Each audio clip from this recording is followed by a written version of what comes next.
I hope I cut myself shaving tomorrow. I hope it bleeds all day long. They say it's darkest before the sun rises, but I'm pretty sure they're all wrong. I hope it stays dark forever. I hope the worst isn't over. I hope you blink before I do. I hope I never get sober. When you think of me years down the line, you can't find one good thing to say. I hope that I found the strength to walk out. You'd stay the hell out of my way. I am drowning. There is no sign of land. You are coming down with me, hand in unlovable hand, and I hope you die. I hope we both die.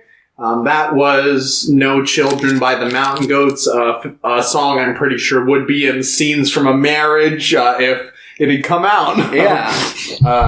I could see that being played in that movie.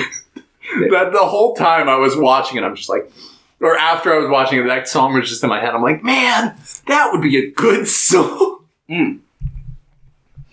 Yeah, so welcome back to the podcast. I'm London. I'm eating a sandwich. And we're eating sandwich and drinking root beer. Like they do in 3 of the 4, I think. Yeah, I don't think they do Seventh Seal didn't have any because I don't know if they had sandwiches. I think they ate a sandwich. Did they? I don't recall. When they were,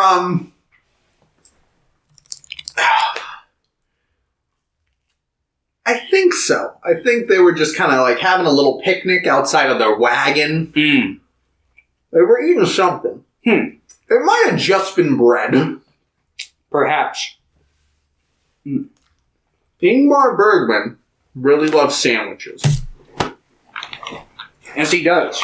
Now, this is a type of episode we're going to do every once in a while where we basically pick a director, pick like a collection of their films, a handful, and just kind of take a look. Yeah. We're also going to be going over like a brief kind of spark note, like bio of Ingmar Bergman. I took some like interesting facts from his life. So, we'll probably try to do this about once a month, probably starting in January after this, because December we'll probably try to do some Christmas stuff.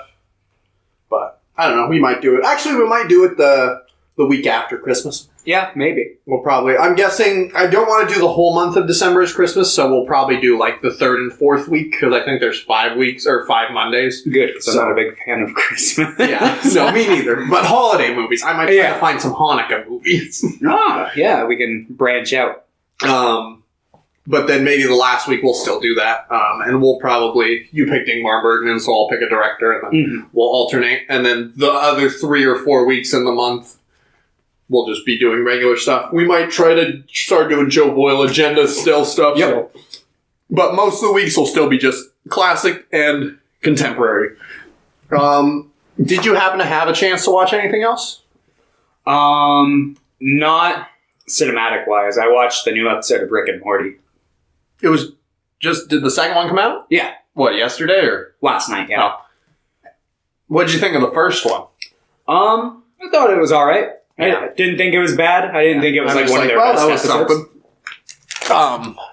What about this new one? I haven't seen it yet. Any good? I thought it was better than the first one. If you like seeing Rick's like softer side, this is going to be a good episode for you. But yeah, no, I thought it was pretty enjoyable. I'd say it's the best of the season so far. Okay. I've been doing a lot of stuff, so it was hard for me to finish the movies. Yeah. I watched Disney Plus launch, so I got it. Watched the first 2 episodes of Mandalorian. How is it? I think it's amazing. But, me and Star Wars. That's like the only show that makes me kind of like, maybe. But I really don't want to buy Disney always just Plus. Watch it here or whatever. Yeah. I really, really enjoy it, though. I'm excited to see where it goes. Also, really cool thing is the second episode was directed by the guy who made Dope, if you've heard of that movie. It was pretty popular in like 2016 when it came out. I don't think I didn't see it. It's just about a bunch of like African-American kids. I think they're all like 17 or something. I've heard it's really great, but the director of that directed the second episode, so that means that's the first Star Wars thing that's been directed by a black person. Oh, that's And then cool. The next episode, I can't remember her name, but it'll be the first Star Wars thing directed by a woman. So a lot of cool things happening. Neat. Also cool puppets. And Taika Waititi was in the first episode. And he's directing 1 or 2 of the episodes this season. But I was really, really enjoying that. High School Musical, the series, is a thing that's on there. Oh, and disgusting. it's weird and meta. And it's like the movie is canon. Like it's a movie in the series. And it takes place at the school. And it's like, we've never performed the musical even though the movie was filmed here. So it's like the Human Centipede 2 of High School Musical. Yeah. So if you like High School Musical, you'll probably like that. Thomas, you would not. Yeah. But I enjoyed it. They also have this show called Encore. It only has 2 episodes. They're releasing weekly. Oh, but disgusting. Encore is it's this show that they travel around the country and they go to they restage plays that people did in high school, 10 to 20 years later. And it's talking about how their life has changed and how they're mostly miserable now, pretty much. They're like, this is when I peaked. And I'm like, that's really sad. That sounds like a show I could relate to and enjoy. The second episode, the first episode was all right, but one of the main guys was a cop. And, and it was really annoying because he had cancer when he was a kid. In high school, he had cancer and he almost died, but he made it. And I'm like, you survived and then became a cop. And I was just... And he was just a dick. And I'm like, God damn it. But the second episode was really, really nice. And everybody was like, yeah, my parents never were really there for me. But our theater director was. And they're they hadn't seen him in 10 years. And they're crying. And I was like, oof. And it was Beauty and the Beast, which is something that's very close to my heart. So I was sobbing. We were both in Beauty and the Beast. We got a different Beauty and the Beast productions. Yeah. But that's why we became friends. Yeah. And didn't you play Gaston? No, I played the Beast. Oh, you played the Beast. Fuck. I don't know why I thought you played Gaston. Because I'm a dick. You just kind of got, I don't know. You got the longer hair. I guess that's why I got the Beast. Because I'm loud. I was LeFou. Yeah, I can see that. Yeah. I feel like you'd be a good LeFou or Maurice. Yeah. I had... Or Gaston now, because you're so huge for working out. My theater director was a wonderful typecaster. So, I never got, I did, comedic roles for my first half, and then I switched over to, kind of more antagonistic roles, and then... Poking people with sticks. Ah! Yeah, and then I had a big falling out when I left the high school theater community. It was awesome. Maybe you can be on that show. I've been on something been 4 or 5 years. Hey, it's really freaking me out that this next summer will be I've been graduated for 5 years because I'll be graduated more time than I was in high school. Oh God, it's weird to think about because it doesn't feel like it. It feels like it's been 2 years, and then you're like, oh shit, yeah, time's just flowing like a river. Yeah. Did any of the Ingmar Bergman themes really get to you? They got to me a little bit. Yeah. A lot of them are kind of similar themes, just told through different... Yeah, different stories. Yeah. Horrible relationships are in, all of them. Yeah. Except really Seven Seal. But, there are still horrible relationships in that. Yeah, they're just not focused on. Yeah. Oh, I also got the new Star Wars game, and I've been playing. I am 8 hours in, and I'm loving it. Nice. It's great. I purchased Death Stranding, but I've only... I was going to buy that, and then I bought this. And I'll probably wait until Death Stranding drops in price a little bit. Yeah. Because I'll be playing this. Yeah, I only played the first 5 minutes of it, and I can tell that I'm going to enjoy the story. I haven't really experienced much gameplay-wise, so I don't know, Yeah, I like stupid, things, so I'll probably like the gameplay fine. Yeah. But I know it's not for everybody. This is my first Kojima game, by the way, so it's going to be interesting. Metal Gear Solid 5 is pretty dope.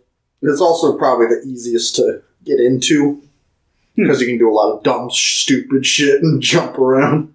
Yeah, that's what I've heard. And then I've just been rewatching some like Disney movies. They did Lady and the Tramp live action. Oh, that nice. It dropped with Disney Plus. It was okay. I haven't seen the original Lady and the Tramp like all the way through. But this one was fine. I saw it like when I was. I think I have, but I'm not going to count that because I remember the spaghetti scene. Yeah, that's pretty much the extent of what I remember for the most part. I mean, like the dog scenes, the moving mouth thing. It's never going to look amazing, but it looked better than it used to. It looks okay, and the voice acting for all the dogs was really good. Sam Elliott played a big old like guard hound dog, and he's like, hello, and I'm like, Sam Elliott can voice any animal. Yeah. But all the human only scenes just kind of fucking sucked. Oh, I'm sure. The Siamese cat song isn't fucking racist anymore. Oh, nice. So that's nice. And then I watched Robin Hood for the first time. That was okay. Yeah. I'm like, this is the furry movie. It's one of them. It was okay. There was some cool parts. The like climax of the film. Have you seen it? I've seen like clips and stuff from it. Near the end, they're like running around, like a bunch of stuff is on fire, and just the hand drawn fire is beautiful. Like most of the animation is like fine for the most part, but I love the way they did the fire, and I'm like this, and the music was really good at that point, and that like 10 minutes was really good, and then the rest was like okay. Yeah, that's mostly what I've been up to. Playing games, watching Ingmar Bergman, dancing. You know me, liking to dance. Oh, yeah. We want to get to questions? Yeah. Okay. Let's do this. All right. I'm under the wrong email address. Oh, no!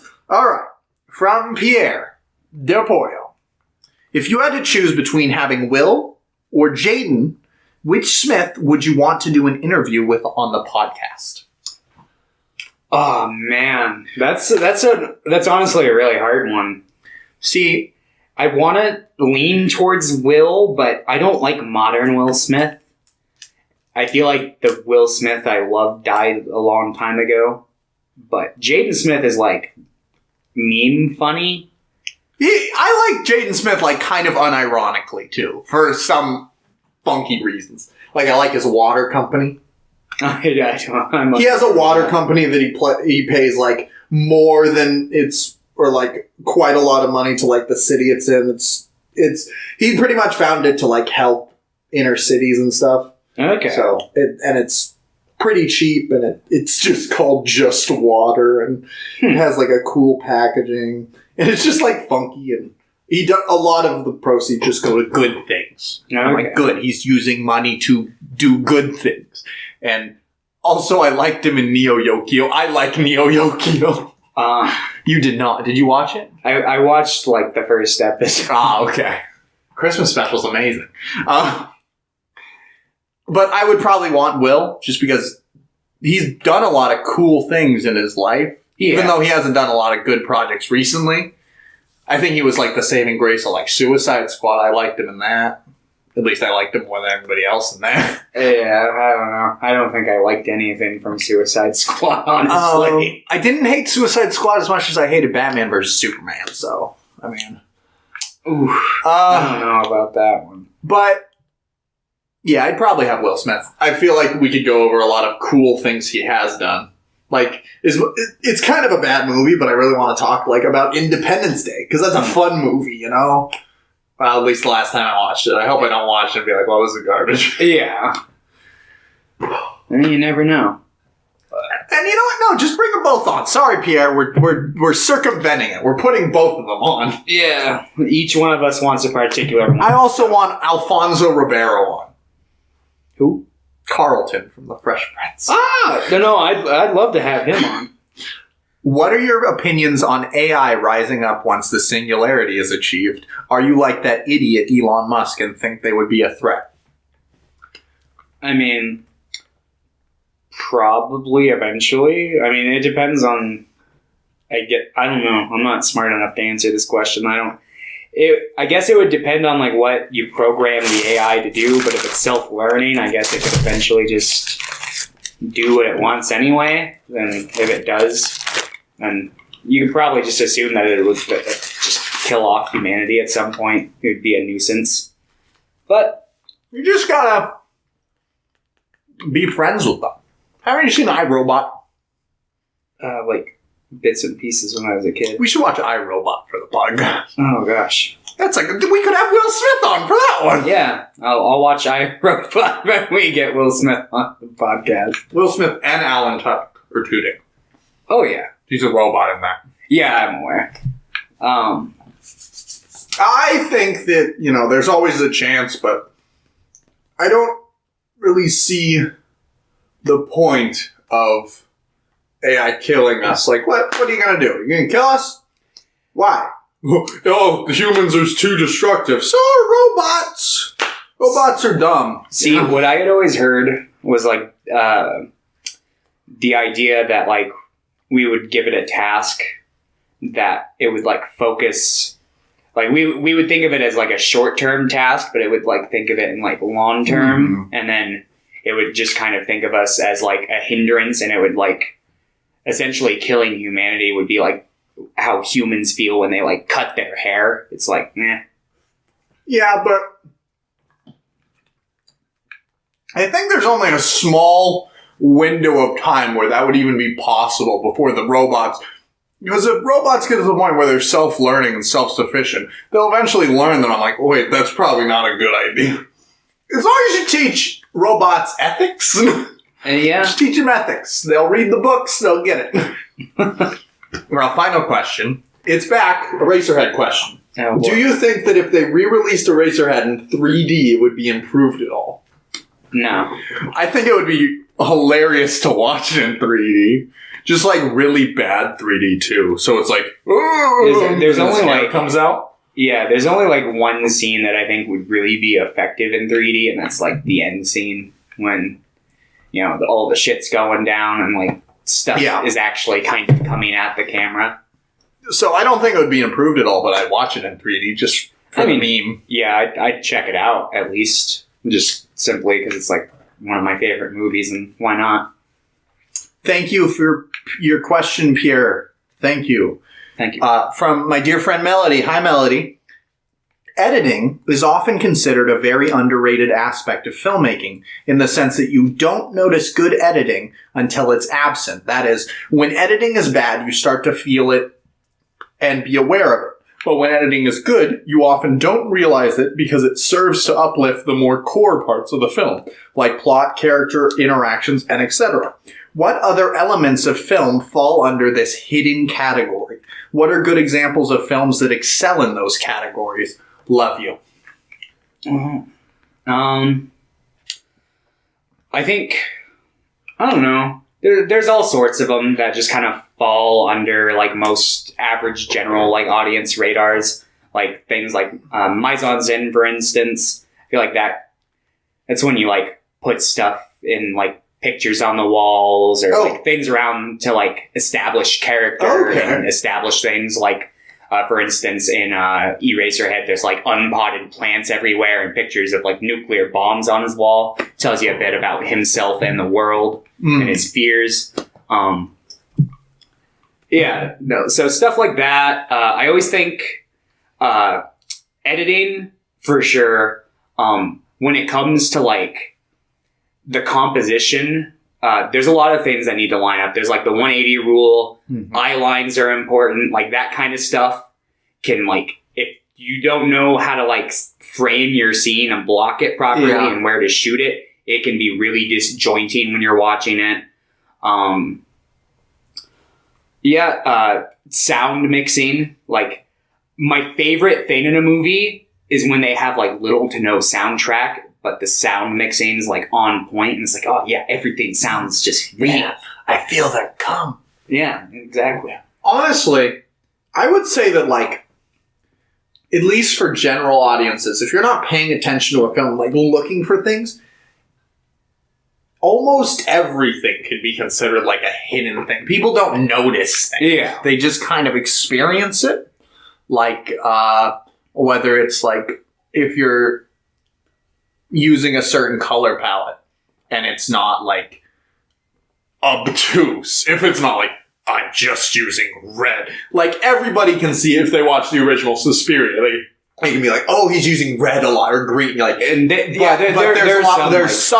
more subtle things. Anything that's subtle, people just won't notice unless they're paying attention to, but they still add to the film. Yeah, like, general audience members can, like, pick, like, a Wes Anderson out of the crowd because, like, it's so visually unique. Yeah, exactly. And he's going for that. But there's a lot of, like, more subtle, nuanced things that are just as good, but they aren't like, I'm Wes Anderson. Yeah, like, even, I would say, the score in a lot of cases, if it's not like a big anthem that it's like, that's going to be stuck in your head, if it's a more subtle score, nobody's going to remember it, but it adds so much to the film. Mm-hmm. The same with, like, lighting. If lighting's good, people don't, like, notice it. Lighting's, like, my biggest complaint about, like, most modern movies. Yeah, but, like, if lighting's really shitty, they'll be like, oh, this looks yucky. But if lighting's good, they just won't say anything. Yeah. But usually people only talk about, like, the performance. Yeah, the performance. That's pretty much it. Yeah, occasionally shot composition, if they notice, it's like, oh, it kind of looks pretty good. Yeah. But they'll pretty much just... Long takes are another thing that nobody ever talks about. Like, general audiences. Yeah. Like, except in, like, the case of Baby Driver. Because they kind of threw it in your face that it's a long take. They're like, ooh! Yeah. And I remember when it came out, because that was, like, right before I got into movies. I'm like, wow, that is cool. And it's still a good long take. But then I started watching things and I'm like, wow, here's a 2-hour film that's in a single take. Yeah. It doesn't make it any less impressive, but I was like under the impression that's never been done before, or not never been done, but I was like, wow. Yeah. Who could ever do that? A little atypical for, like, movies that you were just probably seeing, like, popcorn movies.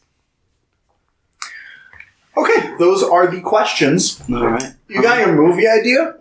No. And I'm just going to say fuck it this episode. I don't care. I want to talk about Ingmar Bergman. All right. My movie idea is a biopic about Ingmar Bergman. Who would play him? You. Me? I actually think, like, I was looking at, like, some of the younger pictures of Ingmar Bergman. I think he looks like if you and Robert Pattinson had a baby. Oh my god, that's the greatest thing I've ever Ingmar heard. Bergman. Young, hold on. Ingmar Bergman, young. Kind of looks like Nicolas Cage. Does it? No. I can see it, I guess. It's not like... Kind of ugly. No, I'm just kidding.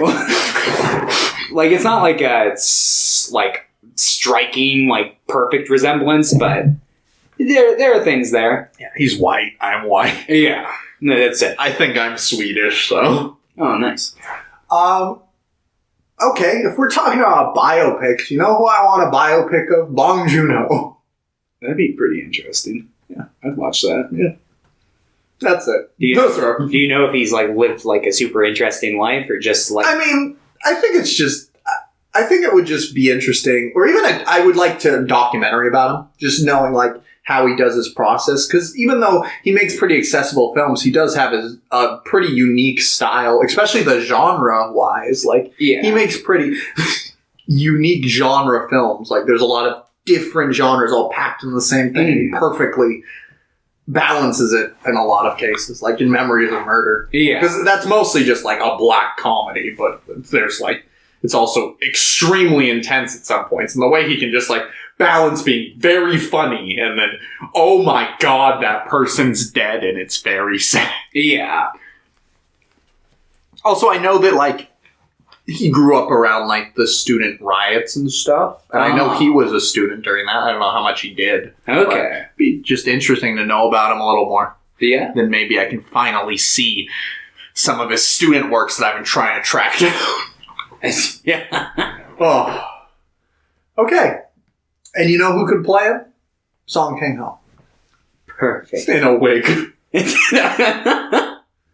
I just imagine, like, current age Song Kang-ho, like, trying to play like a college. You know what, actually, who could, the son from Parasite.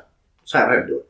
Okay. He's right around, he's not too old to be playing, like, 22-year-old, 23-year-old. Yeah. I don't know how old he is, but Probably around there. Probably about that, because he played, like, a high schooler, I think, in Train to Busan. That was just 3 years ago. Mm. So I'm guessing he's, like, 20, 21. He's great. He's really good at acting, so... Okay, I guess we can talk about Ingmar Bergman. Are we talking about his life a little first? Yeah. Okay. I've got a... Is this going to ruin my thoughts on him? Probably, maybe it might take like a little hit, but it's not as bad as I made it sound before. Yeah, Thomas just said, hey, do you know he's a Nazi? Okay. So, before I dive into that, he was born July 14th, 1918 in... I think it's pronounced Uppsala, Sweden. His father, Eric Bergman, was a Lutheran minister who became chaplain to the King of Sweden, Gustav V. His mother... There's a character named Gustav in one of his movies. Oh, is there? Mm-hmm. He's, in Fanny and Alexander, he's the big uncle with the mustache. The funny mustache. Isaac? The one who... No, not the one that helps him. Oh, okay. The actual... The... Oh, yeah. You know. Gustav Adolfo or whatever. Yeah. Okay. I know who you're talking about now. Okay. His mother was named... I think it's pronounced Karen. It's Karin. Maybe Karin. I don't know. Maybe Car. I don't know exactly Swedish pronunciations, but she was a nurse, and she was also Ingmar Bergman's father's second cousin. I mean, at least it's not second cousin. It's not a first cousin. I mean, even first cousins are like, I don't want to do that, but at least it's better than like a brother or sister. But second cousin, you know, I grew up around a lot of people that dated their second cousins. I mean, yeah, it's pretty typical. It's pretty far in like terms. You dated your second cousin? No, I didn't. Not yet. And I probably won't. Hopefully. Okay. Whatever you say. Anyway. Well, at least he didn't date his second cousin, right? No. He was just the product of it. So I can't complain too much because we got Ingmar Bergman, who is a very good filmmaker.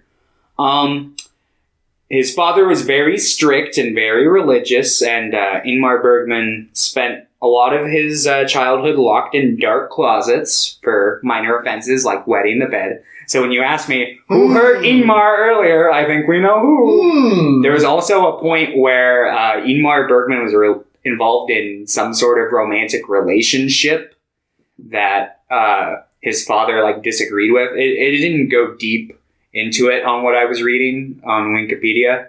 But apparently that caused like a huge breakup in their relationship for like a large number of years.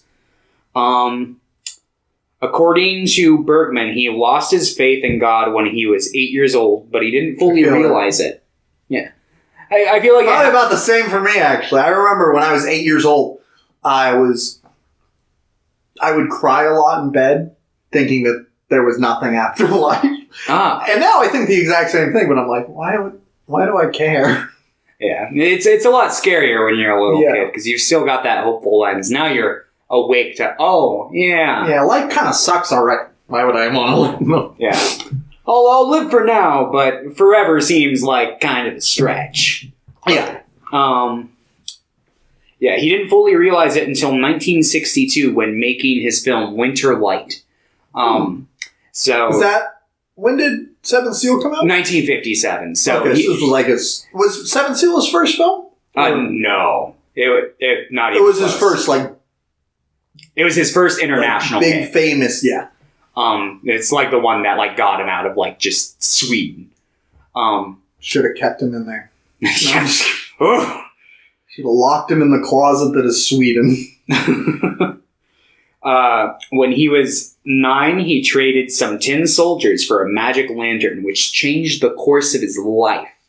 Is that what he said? Yeah. Like, did it actually because he had the lantern, Yeah, or did he think it was like a good luck charm? No, like like he used it because he would watch because you know what a magic lantern is, right? It's that thing at the beginning of Fanny and Alexander that they have like the picture shows. That Okay. Yeah, it's one of those. I thought it was he just meant he had a lantern that he thought was magic. No. And I'm like, that's amazing. And he would he created like little puppet sets and like puppets and would do these like marionette shows and use his magic lantern to create like lighting effects for him. And he'd like that's amazing. He'd actually like do play in the closet, adaptations, crying. Yes, Father put him in the magic lantern kept the light on. Oof. But he was like Harry Potter. Kind of. He didn't like the Swedish school system and had an emphasis on like hating homework and like the testing that they would put him through. I agree. Sam. Yeah. That was always my Maybe I should play Bergman. Maybe. In 1934, at the age of 16, he was in Germany to spend the holiday with family friends. He attended a Nazi rally where he saw Adolf Hitler. The family even put a photo of Hitler on like the wall by his bed. He wrote later in his autobiography that many years he was on Hitler's side, delighted by his success and saddened by his defeats. Hitler was unbelievably charismatic, and he electrified the crowd. Nazism I had seen seemed fun and youthful. Now, okay, obviously, that is not nearly as bad as I thought it was. Yeah, obviously, I don't think he stuck around, post-Holocaust or anything. Yeah, but well, there are things like regular citizens didn't know. Yeah, and he was just he was a person there. He was literally a child when he first experienced it. Yeah, he was 16. Yeah. So. Okay. Still, Yeah, I mean. And he wasn't a Nazi later in his life. Yeah, he served, he did 2 5-month stretches of mandatory Sweden military service. Was Sweden on Germany's side? No, I don't think so. But his family was just like, woo, Hitler! They were like family friends he was visiting. Oh, okay, gotcha. In 1937, he attended Stockholm University. It was called Stockholm University College at the time. But to study art and literature... study the syndrome. Oh, yes. This is where he became obsessed with film. He then dropped out of college and began writing plays and became an assistant director at the local theater. Love that. With that, he dropped out of college and just started writing. I love it. Oh, yeah. People following their dreams. Oh, yeah, because it's like... He obviously clearly had the information he needed to be successful, because in 1942, he was given the chance to direct one of his scripts, Casper's Death. The play was seen by SF Studios, which is a Svensk film industry, which is like I think that's how you pronounce it. Was it about the ghost? Huh? Was it about the ghost? I have no idea. Honestly, it didn't give a description. Okay. And was that a play? Or what? Yeah, it was a play he wrote, because he would do both theater and film quite a lot. Yeah. But the play was seen by SF Studios, which you saw like the logo to that before like all of his movies, which offered Bergman a position of script writing for them, which he took. His first major accomplishment was writing the script for a movie called Torment, which is also known as Frenzy. He didn't direct it, but he was the assistant director on the film. And it sparked a lot of controversy and discussion about the Swedish high schools. Because I don't know, there wasn't like an external link to like the film or much information I could find on it. But I'll have to like look deeper into it. But, it has to do with the Swedish, like, school system, and his like teacher or the principal of his old high school like wrote him a letter after it came out, and he was like, "You were just a troubled kid." Blah blah blah blah blah. Yeah, it's just about like a teacher that pretty much psychologically tortures his student. Yeah. It's on the Criterion channel. Oh, is it? Yep. Oh shit. But the success of that film led to him directing his own first film, Crisis. Oh, yes, Crisis was his first film. Okay. Yes. Which that came out in the 40s at some point. I think like 46, 45 maybe, 44, somewhere around there. I've seen that one. That's the only one outside of the handful we saw. And that one you said was like just all right? You didn't love that one, or? Yeah, I might like it now that I'm more aware of what like the Bergmanisms that would be in it. Yeah, but, I feel that. Like, because he was probably at his, not his peak, but his most like unadulterated. Yeah, like, his early kind of like adolescence of his filmmaking and crafting of his like style. But yeah, so then he just continued making movies, and I've got some like fun facts after that because I basically just wanted to lead up like to the filmmaking, and I've got some other interesting things. He had a romantic relationship with Liv Ullmann from 1965 to 1970, and they had a doll. A doll? I was going to say a dollar, but they had a daughter named Lynn Ullmann, who became a famous writer, journalist, and literary critic. Ooh. In 1976, he was arrested while rehearsing a Strindberg play, or Strindberg. I don't know who that is, but apparently he was a huge inspiration for Ingmar Bergman, I guess, because the like plays that he used to put on with his puppets were also Strindberg plays, which I guess I'll have to read some of them. But for tax evasion charges from 1970, it's always tax evasion. Of 500,000 kroner. Pay your taxes! Well, it turned out to be some, like, mistake. Okay. Involving, like, fuck. Oh, you're the wrong Ingmar Bergman. We're looking for the mailman. No, it was like a subsidiary company that would, like, pay foreign actors, and there was some sort of mix-up with it. But they ended up dropping the charges, but he was, like, really embarrassed and, like, freaked out by it. And it, like, kind of made him lose a lot of faith in the Swedish government. And he vowed after that to never make movies in Sweden again? Yeah. And he suffered, like, a nervous breakdown and had to, like, go... He was hospitalized. This was in the 70s? Yeah. This was 1976 when he was arrested. So this would have been like shortly after Scenes from a Marriage. So where the fuck was Fanny Alexander? Hold on. Okay. I'm getting there. Okay. But then he met the King of Sweden. No. He self-imposed exile upon himself after closing down his studio on the island of Faro. I don't know how to pronounce it. That's like the island. It's like in Scenes from a Marriage. Yeah, during the credits. It's known as like Bergman Island because it's like that's like its nickname. He has a castle there. He like had his studio there, and it's like where he like went. And we should go there. I want to visit there at some point. I think it'd be a really cool place to go check out. But it's where we filmed the biopic.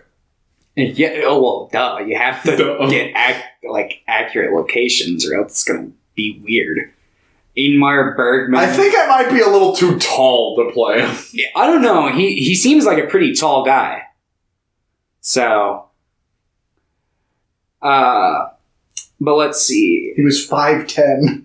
Oh, was he really? Yeah. You know who was tall? Max von Sydow? Yeah, he's 6'4". You can tell because even when he's like out in the field, he just looks tall. Yeah.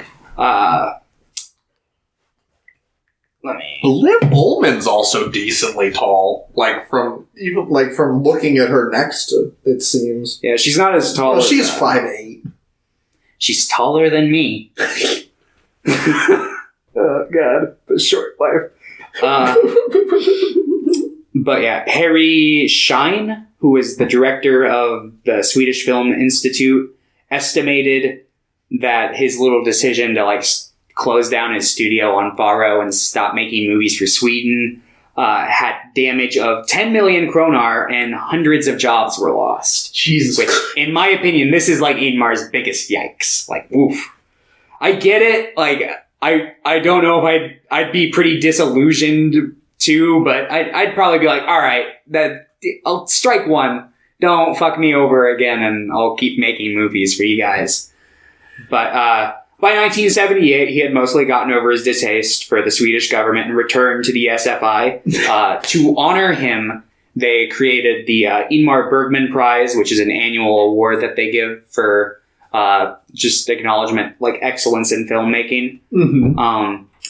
He still lived in Munich, though, until like 1982, when he briefly returned to Sweden to make Fanny and Alexander, which was his final film.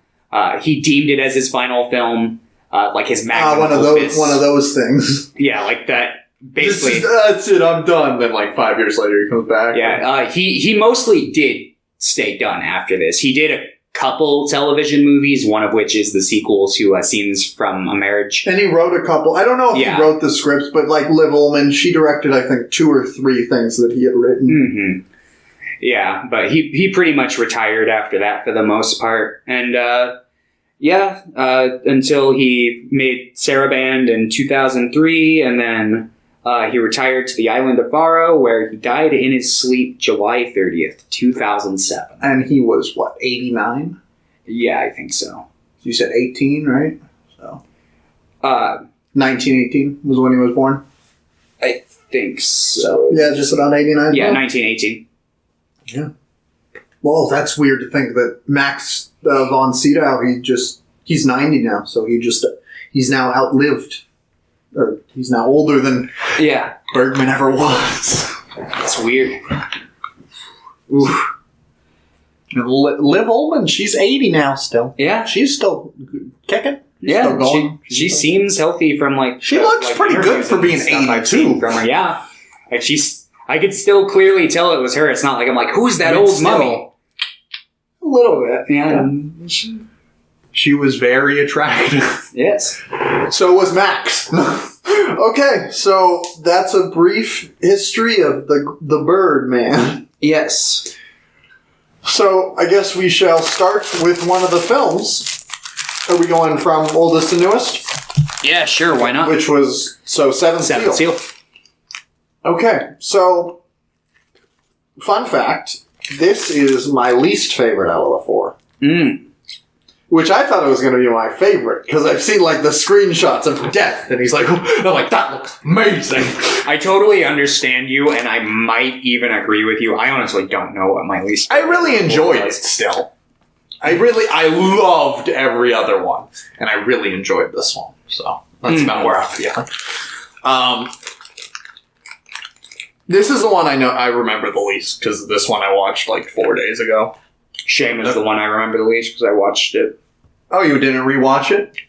I like skimmed through some of it, but... Wow, you lied. You said on the last podcast you were going to rewatch it. So, hey, Thomas from the past, fuck you. Yeah, fuck you, Thomas from the past. And you know what? Thomas in the future, fuck you too. You just want to get fucked. Yeah. Okay, so... Do you want to tell the story of this film after you're done eating your sandwich?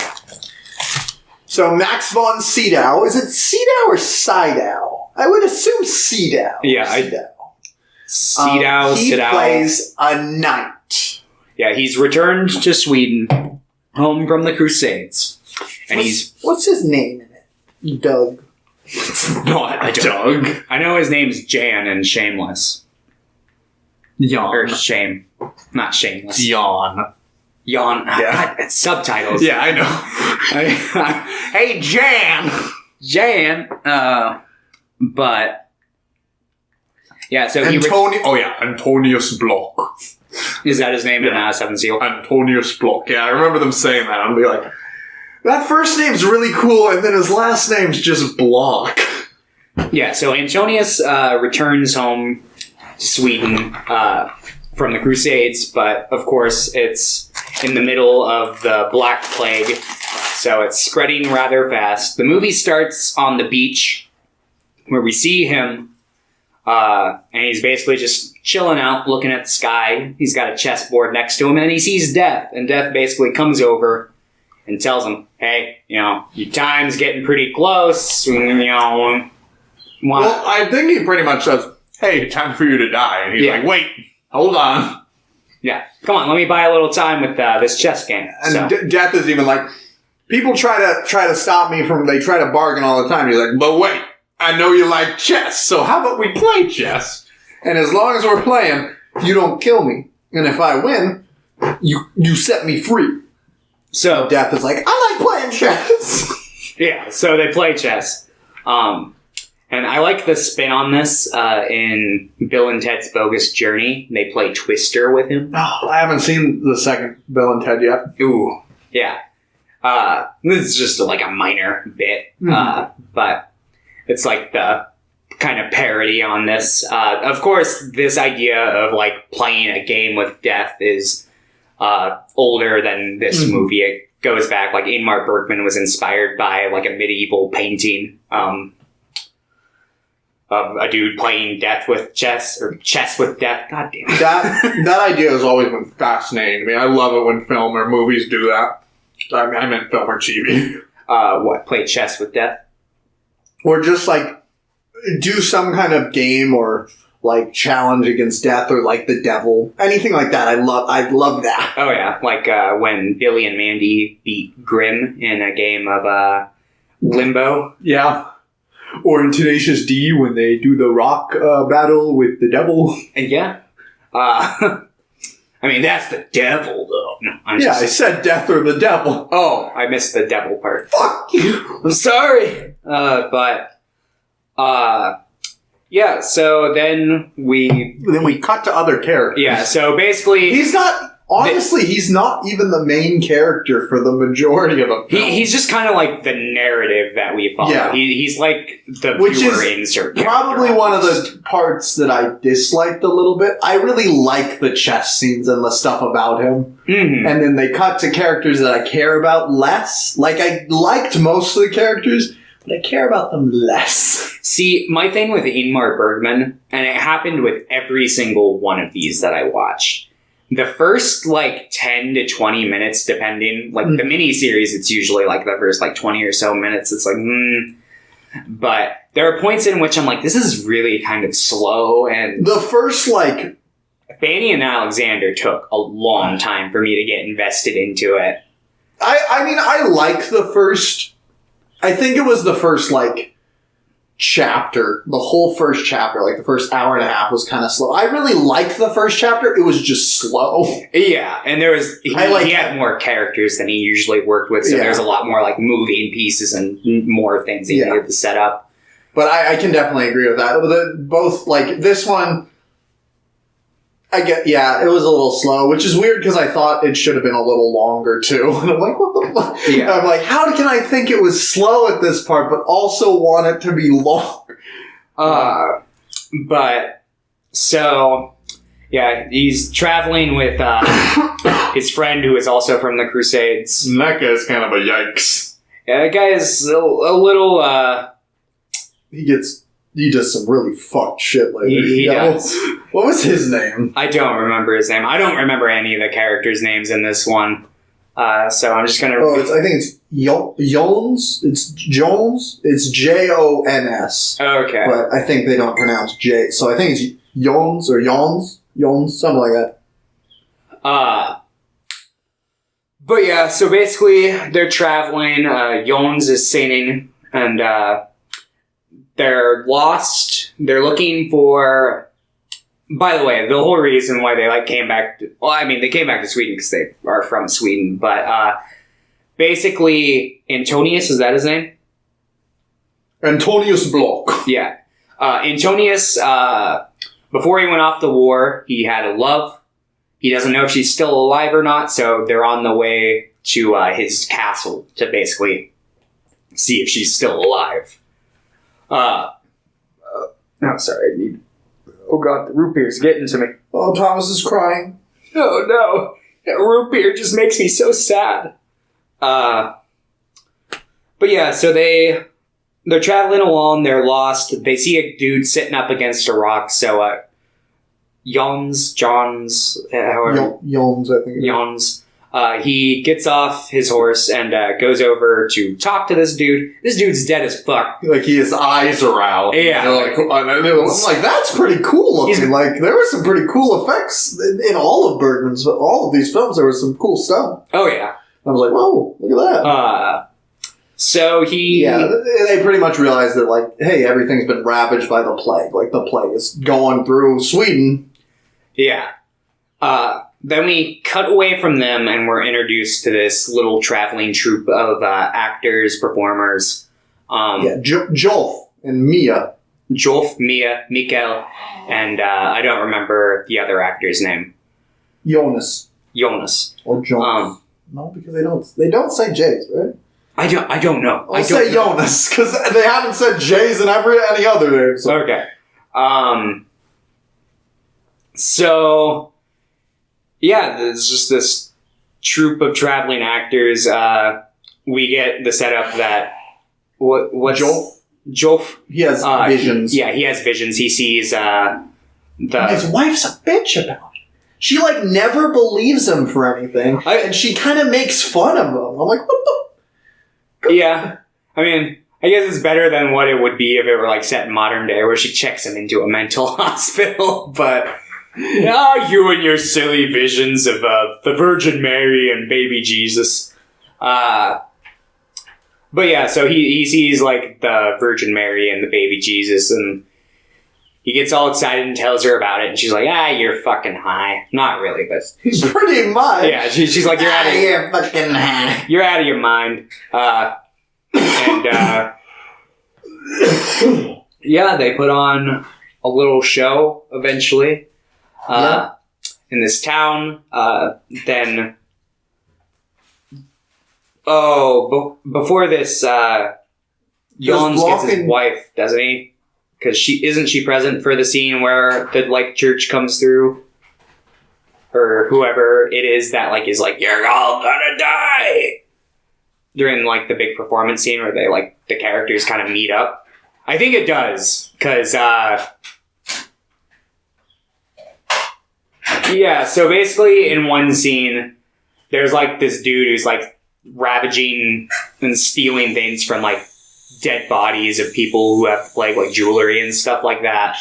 Yeah. And Jons comes in and is like, and I'll fucking fight you. Saves this woman, and then he threatens. He's like, I could rape you. Yeah, but I've done that before. I'm like, what the fuck? And it's not very fun. Yeah, it's I'm like, what? What the fuck? He's just and it's really gross. I'm like, what the fuck? And this woman's a mute, and I don't know why she's in the movie.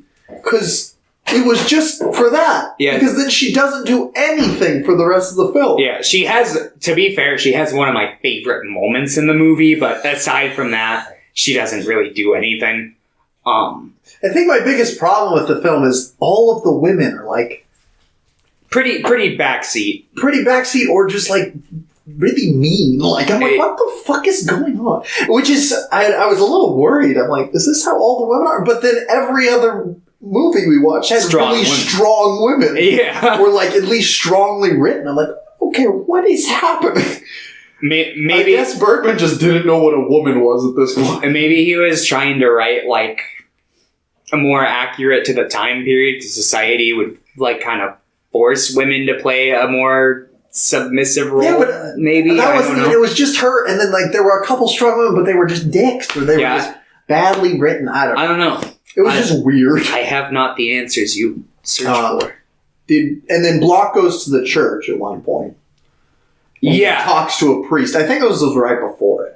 Yeah, this is leading into that part that I was just talking about. Okay, yeah. So they go to a church at one point. This was a good scene. I enjoyed the scene. Yeah. He's doing confession to a priest, and he's telling the priest, he's like, so I'm fighting the devil, and I'm fighting death in chess. Yeah, and here's my strategy, and then death just turns around. And then death is the priest. He's like, thanks for telling me. I'll remember that. I'm like, that was great. Yeah, death has some pretty great stuff in this movie. There's some pretty funny moments. I hope when my time comes, this is the incarnation of the Grim Reaper that I see. But, yeah, so basically that happens. Jons has his new wife, because she decides to follow him. And then they find themselves at, this performance with the actors, and then this, like, big group of, religious people come through. They're, like, whipping themselves, and there's, like, a priest who's like, "You're all gonna die, don't you know? By the end of tonight, you're gonna be pale and dying and kneeled over and begging God for forgiveness," or whatever. I don't fucking know. I can't quite remember the verbatim what he was saying there. But, yeah, and then they leave, and then basically the third actor of the troupe, the one that's not in the family, but the one who leads the troupe, I can't remember his name.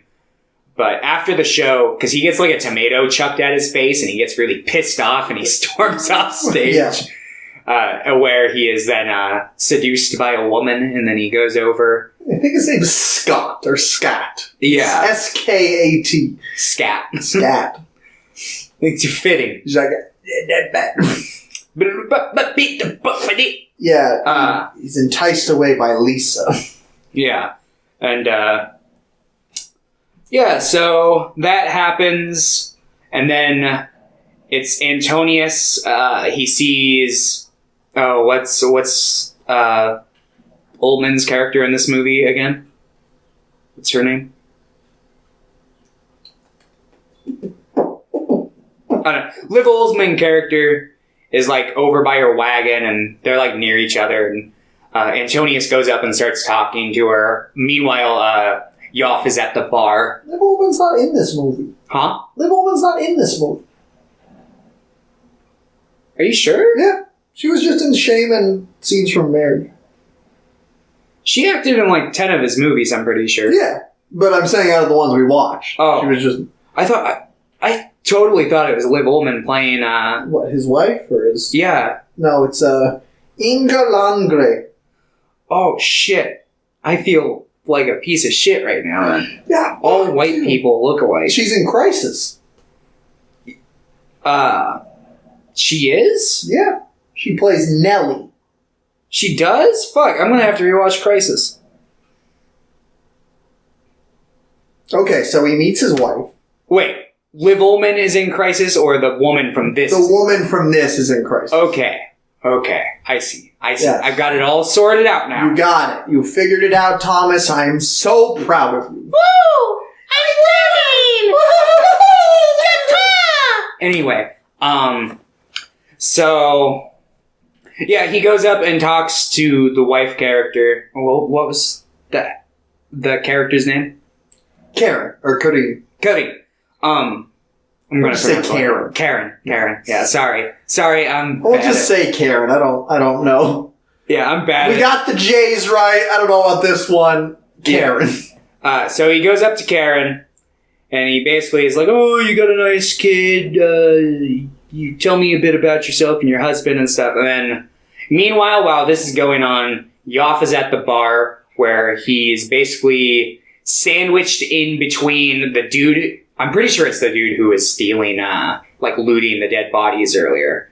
Yeah, Robbo. Yeah. Between him and the dude, Lisa's husband. Yeah, Plog. What a beautiful The blacksmith. And they're intimidating like Jolf. They're being mean to Jolf. Yeah. Because, Jog? Is that Jolf. Or Yolf. What's the name of the Jolf. husband? Plog. Yeah, Plog's like, "Oh, I hate actors. My wife just ran off with an actor I So heard." they pretty much try to kill him. Yeah, they basically overperform him, and they're about to Jones comes in, or Jones, whatever. Yeah, and then he basically saves him. He's like, "What did I say?" Yeah, if I saw you again, I was gonna... He literally says, "I would destroy your face." So he cuts his face. Yep. And then, and then they go have a picnic together. Yeah, they all have a picnic. He's like, "This man saved my life." And they agree to travel together. Yep. So they do, and while they're in the woods, they come across Lisa. They invite them all to come to Locke's castle. Yeah. Because for whatever reason, Locke has a castle, and I'm like, was he a wealthy man beforehand, or was he given a castle for his They never really say it. I'm fine with it. Yeah, they never really explain too much into it. He has a castle. But yeah. So, they get there, or they're on their way there. They go in the forest, and then, who's there? But Scat and Lisa. Yep. And Plog comes out, and he's like, my name's Plog.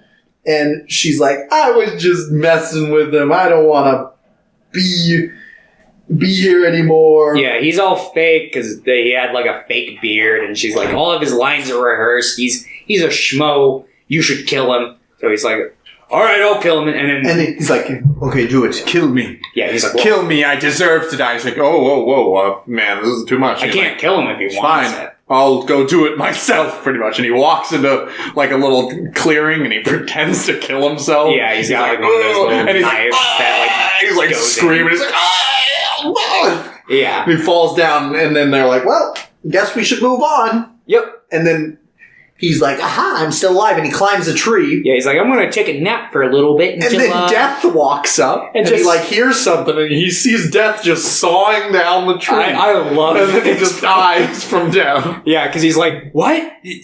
Can't I get an extension? Isn't there any way I could put on a performance for you? And he's like, not you. Nah, you suck. Yeah, and then just basically cuts him down. And then the witch burning scene. Yeah, they had seen this witch earlier, like, just around. Yeah. I think it was like when they were first leaving the church. Yeah. And he's like, what? How do you know? You know, he's like asking questions about her. And he like tries to talk to her. Like, don't talk to her. You'll become devil. And I'm like, yeah. And they're like, she's the reason for the plague. And I'm like, what? Thomas! Gotta love that 14th century logic. But they see her again, and he asks her to summon Satan so he can ask him about God.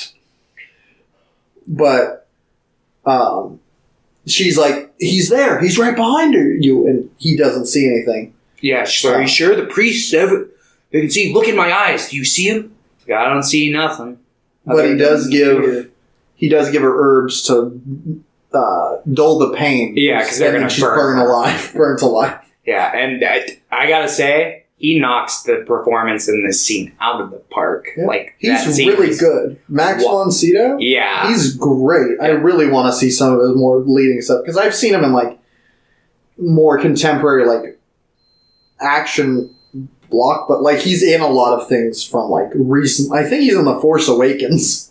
Is he? Yeah. Oh shit. I don't remember what he is. I think he just has like a small role, but like he's in a lot of things. Yeah, he's in. I'll check what he is. You can continue on talking. But he gives such a great performance in that scene. Like his chin's like doing the right like. The very first scene, the opening scene of The Force Awakens, where Poe. Do you remember it at all? It's like Poe arrives on that planet, and he's talking to that one guy about like the map. That's Max von Sydow. Oh shit! Lars von Tekka, I think his name is, or Lord von Tekka. Lord Santekka. So gonna have to rewatch the last, or I'm probably gonna rewatch through the whole trilogy here soon to prep for 9. I'm gonna watch all of them. Oh, nice. Yeah, I'm probably gonna start with like the original or number 1 through 3 and just work my way up. Yeah. But yeah, so yeah, then they leave. They stop again in the woods. Antonius plays another game with Death, but he's not doing very well. And then Jolf like wakes up and he sees him. He like can see Death because he has visions. Yeah. He tells like, we gotta fucking leave right now. Yeah, and so he leaves with the cart, and basically Death. I like and he this leaves with the cart, and then. Block is like, ooh, and he knocks it over with his coat. Yeah, he knocks over the chest, and he's like, I don't remember where the pieces are. And Death's like, don't worry. I remember. And he, gets right up on that check, and he's like, the next time we meet is the day you die. And basically, he's like, well, I know your secrets then. And this is one of my favorite lines in the movie where he's like, I have no secrets. He's like, you have no secrets. He's like, I know nothing. And he just like does that like intense stare into his soul. Oh God, it's so good. But Yeah, so they arrive at the castle. Antonius Block's wife is there. They reunite, and it's not long before death comes a knocking. Yep. And he comes in. They all gather around. Antonius is in like the back praying. Doesn't the mute girl say something? Isn't she? Yeah, she gets down on her knees and she looks like real fucking euphoric, and she goes, "It is finished." Oh, it is finished. Yeah. And then the final scene. The next morning, it was that night or something. And Yeah. Joel and his wife were like, Yeah, okay, they survive. they survived. It's the next And then morning. with his second sight, he sees on the hill them Death all being like lead dragged, being led. They're all dancing. Yeah, and it's great. I love that shot. Oh. There's a lot of shots that I really love, and I'm like, I wish I liked this movie a little more. I really liked it still, but I'm like, oh. The thing I appreciate about this movie the most is its tone. Like, it does a really, like, when I was watching it and like right after I watched it, I'm like, I was kind of lukewarm on it. I was like, I was kind of a little let down by it, but the more I thought about it and like just kind of reflected on the film, I came to like enjoy it a lot more, especially because of the tone it's set. Yeah. And I fucking love memento mori pieces if they're, done right. Mm-hmm. Which to anyone listening who doesn't know what that is, it's basically like an art It's a Harry piece Potter spell. Oh, Yes. sorry, what? It's not a Harry Potter spell. I mean, it might be. I don't know. Okay. But it's a piece of art that's meant to remind you of your inevitable death. Yeah. So, like, looking in the mirror. Yeah. Oh! Memento mori! I did really enjoy the film. It definitely wasn't anywhere close to my favorite of the four. And it was definitely my least favorite. But there's a lot of really nice stuff. There's a lot of great shots, especially, like, the iconic ones of death. Yeah. And he looks, which I'm like, that's so amazing that they captured him in such kind of like an eerie and kind of intimidating light, because his costume's fucking goofy. It is a It's little a on the goofy goofy ass side. costume, yet he looks great. But yeah, and most of my problems stem with, like, none of the women are written very well. Which is just kind of annoying because they're there, and I'm like, I just wish either they weren't there or they had better lines. Yeah. And I wish that there were more scenes with Antonius, like, speaking with death, because I thought those were the best parts of the film. Yeah. I thought I was fine with everything else in it. I think this just could have worked if it was like 2 hours instead of an hour and a half. Like, this was the shortest one. It would have been nice if we would have gotten a little bit more like character. Yeah. Like, I know it's like leaving the death and mystery is cool, but I'm just like, if those are the best scenes in the film and you don't have that many, it's just a little disappointing. Yeah. But I still really enjoyed it. Yeah, same here. What would you give this? Do you have anything else to say about it before we give our scores? Not really. Okay. Not anything. I gave this one a crisp 7 out of 10. I give this one a crisp 8. Whoa! 7.5 out of 10. Oh yeah, 7.5 seal. Boom. Bam. Alright, I'm gonna finish the sandwich. Nice. We are now watching Thomas eat a sandwich. How is it, Thomas? Pretty cool. So the next one we're going to be talking about is Shame, right? Which came out 68, I believe. What a fucking movie. What? I think this was like, kind of, when it came out, it was kind of like critically like mixed. I don't know, I didn't look up any of the critical shit. I at least looked at, like, when I looked it up, just from the name, like, on Rotten Tomatoes now, it has like a 62%. And I'm like, what the fuck? Who doesn't like this movie? People who like Batman versus Superman. Dawn of Justice. Dawn of Justice. Oh. So, this one is another Swedish film. It has Max von Sydow. Yep. And this has Liv Ullmann, which we'll be talking about a lot, because she's amazing. Yes, she is. So this is about we're introduced to them and we think that they're just farmers. They're just like, they have a farm, they have a thing, and it's obviously during wartime. They're immediately talking about it. It's during a civil war. But later on, we're told that they were violinists. Specifically, they were first violinists or like second violinists. She was the first. I don't know what he was on the Philharmonic, which is incredibly impressive. But during wartime, they're just like farmers. And the whole like first 30 minutes of the movie is mostly them just doing like everyday things. Yeah. And being like, oh, I heard from somebody that they're going to be dropping soon. He's like, they keep saying that. Nothing ever happens. They have no access to like radio or anything. They're like, the radio's broken and the phone's not working either. And he's like, I didn't pay for it. And at one point it like rings and she tries to answer it and she hangs up and it just keeps ringing. Oh, yeah. But the only time they go and sell their lingonberries. Yes. Or was it lingonberries? It was a type of berry. Yeah. And it has a funny name. They go sell their berries in the mainland because they live on an island, I think. Yeah. Do they live in Faro? I don't know if it's Faro or not. But yeah, they have to like take a ferry to get off. They like meet some of their friends on there and they're like, oh, yeah, it's on Faro. Oh, nice. Man, we really got to go to Faro at some point. Yeah, we do. Apparently this is considered the second in a series of thematically related films. Passion of Saint and... Hour of the Wolf, followed by Passion of Anna. Or Passion of Anna, yeah. Or Anna, probably. Knowing Sweden. Probably Anna. Or Anna. Anal. Passion of Anal.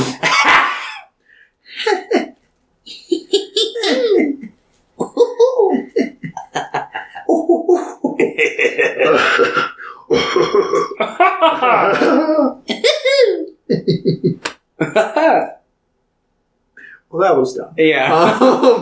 Okay, so they're returning from town. They get like a bottle of wine because they got a little extra money. Yeah. And they're like, well, we should treat ourselves. And they get it.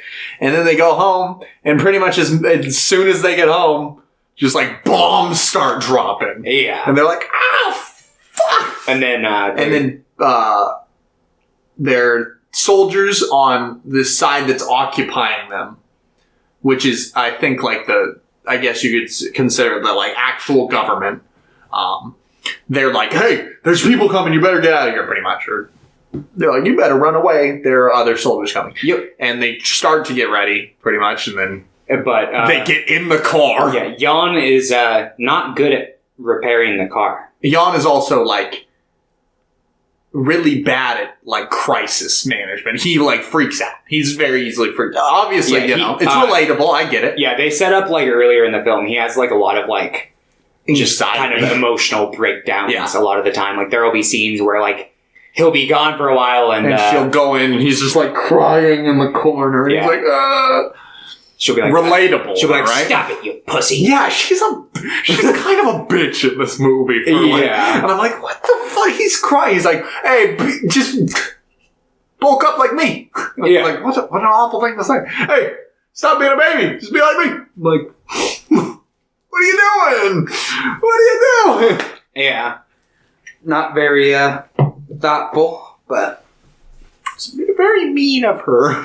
It was. Then he goes crazy later, but... Yeah, they kind of slowly switch positions as the movie goes on. But then the enemy soldiers get there. I guess they're all the enemy, if we're gonna be honest. Yeah. War. There's like war! What is it good for? This is the scene where the dude like parachutes down into the tree. Yes, there's somebody that's right. There's somebody that parachutes down and she's like, we have to go help him. He's like, what if he's the enemy? And she's like, stop being a bitch! Yeah. Let's go help him. And they go and he's already been shot. He's dead, pretty much. Yeah. Or he's dying. And that's when the side A is like, hey, you gotta get out of here. Run. And then side B shows up and they're like, hey, did you fucking shoot him? And they're like, no, we didn't do anything. He's like, well, I'll fucking kill you. We didn't do anything. Okay, and they're like, oh, you're not in trouble. Well, another guy comes up, hey, you're not in trouble. Now come over here and talk to the camera about how good we are. Yeah. And she's like, I don't know what's going on. My name's Was it Eva? Yeah, Eva or Ava. My name's Eva Rosenberg. And I used to be a violinist, first chair on the Philharmonic. Me and Jan have been married for 7 years. That's all. Yeah, and then they go over to Jan and he and he's faints. like, oh, my heart isn't so good. And he faints because he has a bad heart. And then suddenly bombs start dropping and fire. And it's and then suddenly all the soldiers run off and they're like, ah. So they just go back. They go back inside. And they're like, we'll just sleep it off. And they literally just sleep. And then the next day they're like, time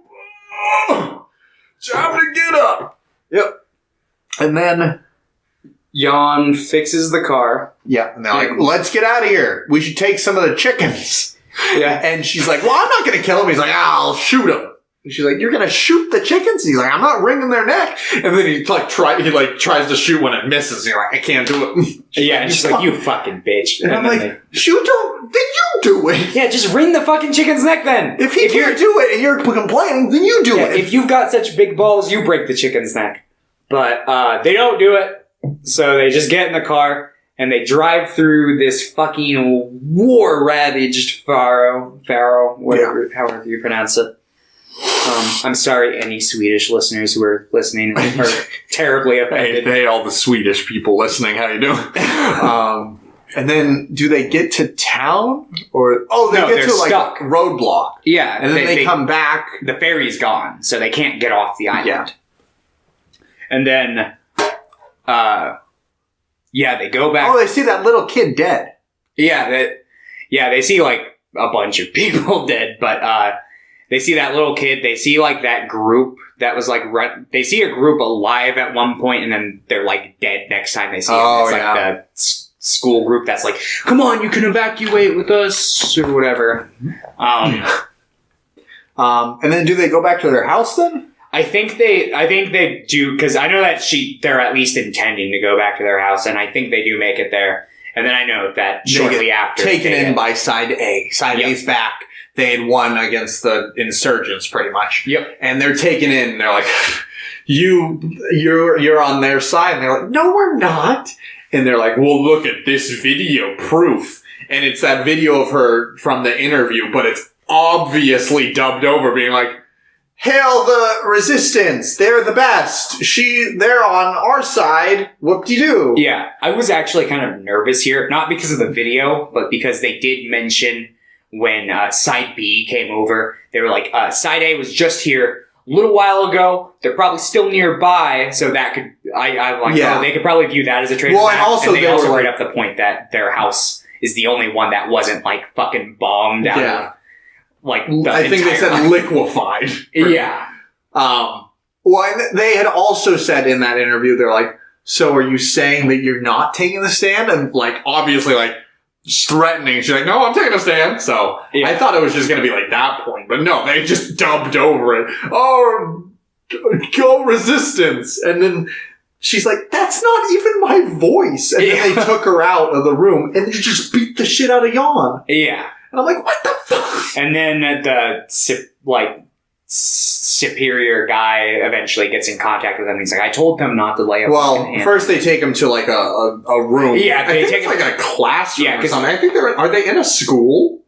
They might be. It looks like a school or something. They just move the desks and have and there's just two other guys in there. One guy who's there's a dead guy. Then there's a guy that's dying in the corner. Yeah. And he's he was the editor of a newspaper, and they had thought that the resistance had won. So they're like, oh, better write an article saying congratulations, welcome. Yeah. And then so they beat the shit out of him. And then there was another guy that was what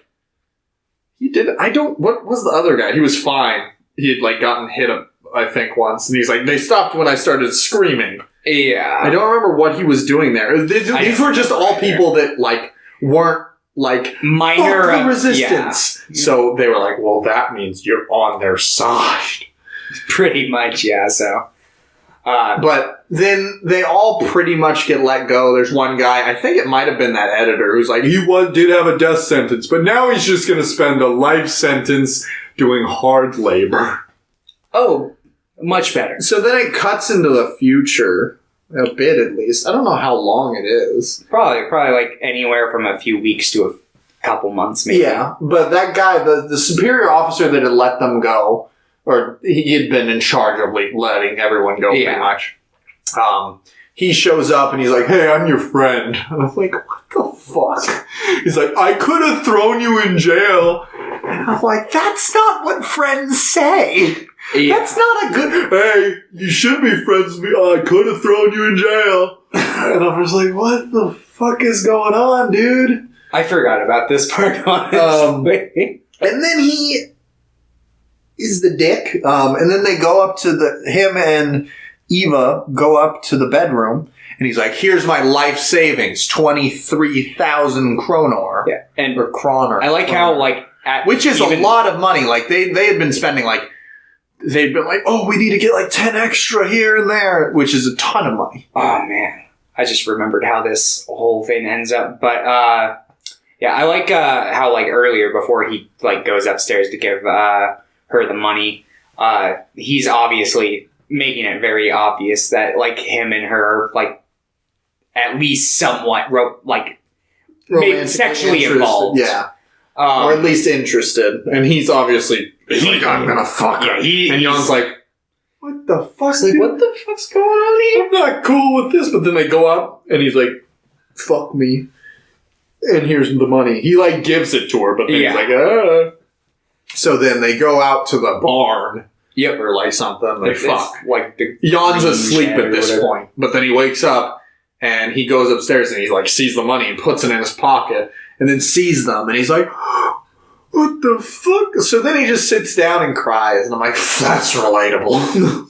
Yeah. And then they walk in the front door and she gets the guy his cane and then he leaves and she sits with him and she's like, "Cry if you think it'll help." And I'm like, "What? Stop being a bitch." Yeah, this is about the max. Oh, at one point right before this, she also had punched him, or she had hit him. Yeah, she was pretty abusive for a decent amount of the movie. Yeah, I don't know. Was it before this or after this? Where basically she's like, "After the war is done, we're." It was before this. It was before they came in. Yeah. She's like, "After the war, we're through," because they got in an argument, and he's like, "You're a sucker." Yeah, that's a huge point in the movie because it's they basically agree to stick together through the war, and then the war goes on continuously, and they're just kind of stuck together. Yeah. And they're not a healthy couple. Yeah, well, and they were fine before. It seemed like they were happy in the beginning of the movie. Yeah, you could probably blame the war for most of their issues. Yeah, but they had said that before because during that scene, that's when she punched him. Yeah. Then she fell over crying, and I'm like, "You just punched him! You don't get to do this after you physically assault your partner." Yeah. So then he walks outside, and then immediately after, Jan's like, "There are people outside our house."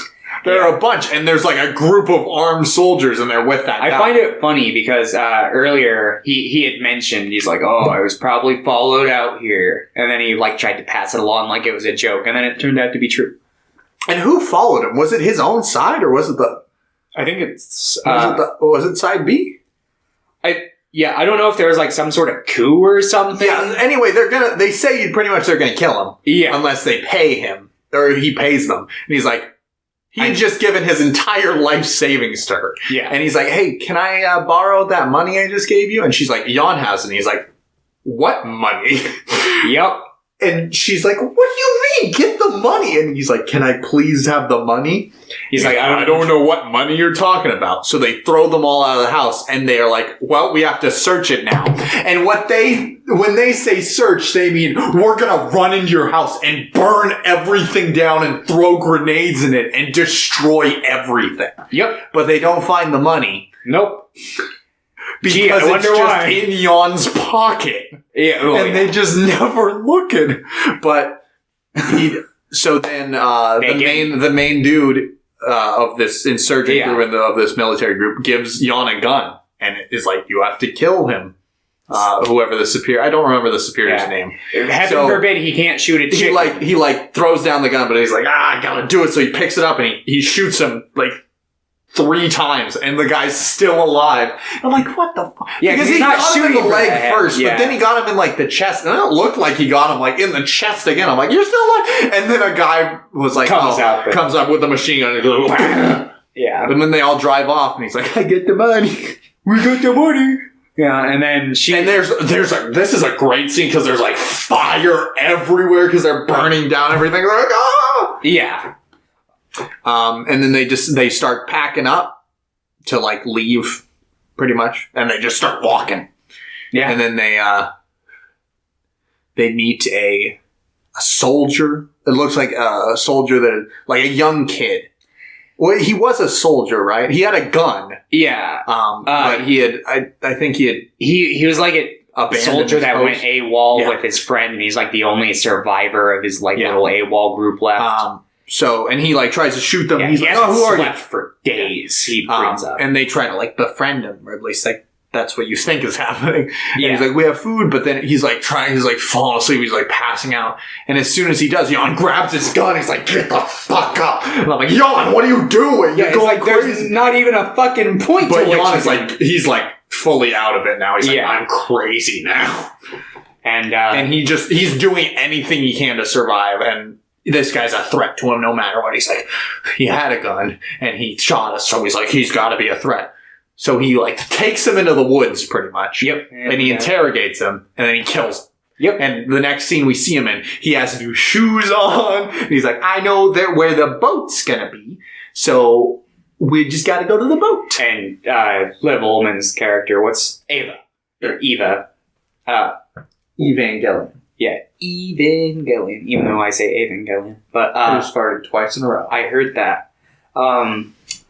Yeah, she's basically like, I'm not going with you. And he's like, fine, fuck you. And then she's like, all right. She's like, fine, I'm coming. Should we bring food? Yeah. And then they start walking and they get to the boat. Yep. And they get on the boat. And then there's just a few scenes of them just on the boat, like sharing like the last remnants of their water. There's a really horrifying scene where like they wake up. Well, specifically, Jan wakes up and sees a dude. He sees. He sees a dude who's just like, I'm done, and then he just jumps. He doesn't say anything. He just like kind of like looks. He makes like eye contact with Jan for a second, and he just like sticks his legs steps into the water, and then just sinks. Yep. And I'm just like, what the fuck? Fair enough. The next scene, Jan like wakes up, and there's just bodies. Yeah. A sea of bodies, like. And it's impeding the boat, so he gets like a stick and he has to like move them. Yeah, a couple. And I think Eva wakes up and she's like, "Oh." Yeah, and then she delivers her. Yeah, they do one more scene skip where they're just in the middle of the ocean, like fog all around them, and she does like this final monologue. It's really good, and then the movie just ends. Yeah, Ingmar Bergman. He doesn't have any credits ever. It just ends. Yeah, That's like. I mean, I guess there's credits and scenes from a but I guess it's a stylistic choice of his, but his movies just kind of end on a monologue, and it reminds me of like a Hitchcock film, or like a lot of like 40s films where they. Except I like these endings a lot more. 40s, a lot of Hitchcock films, or at least some of the ones I've seen, like I'm like that was really abrupt, bro. I just always find it really funny because it's always like there's like a super climactic point and it goes on just a little bit longer and then it ends. Yeah, because like in like Fanny Alexander in particular, there are points. Well, they have an epilogue as well. Like they have a climax, they have an ending, and then they have a 20-minute epilogue. Yeah, which I liked, but I was like, I was glad. What the fuck is going on? I was like, I need a little bit more closure on some of these things. But yeah, because there are like points where it's like, oh, it seems like the climactic point, the end of the episode would be here, and then it's just like a character in there, like. Just having a conversation, and it'll just like it seems like it's in the middle of the conversation sometimes when the credits are just like, all right, here, this is the end of this one, and it's like, oh shit, okay, let's see. I guess on to the next one. But yeah.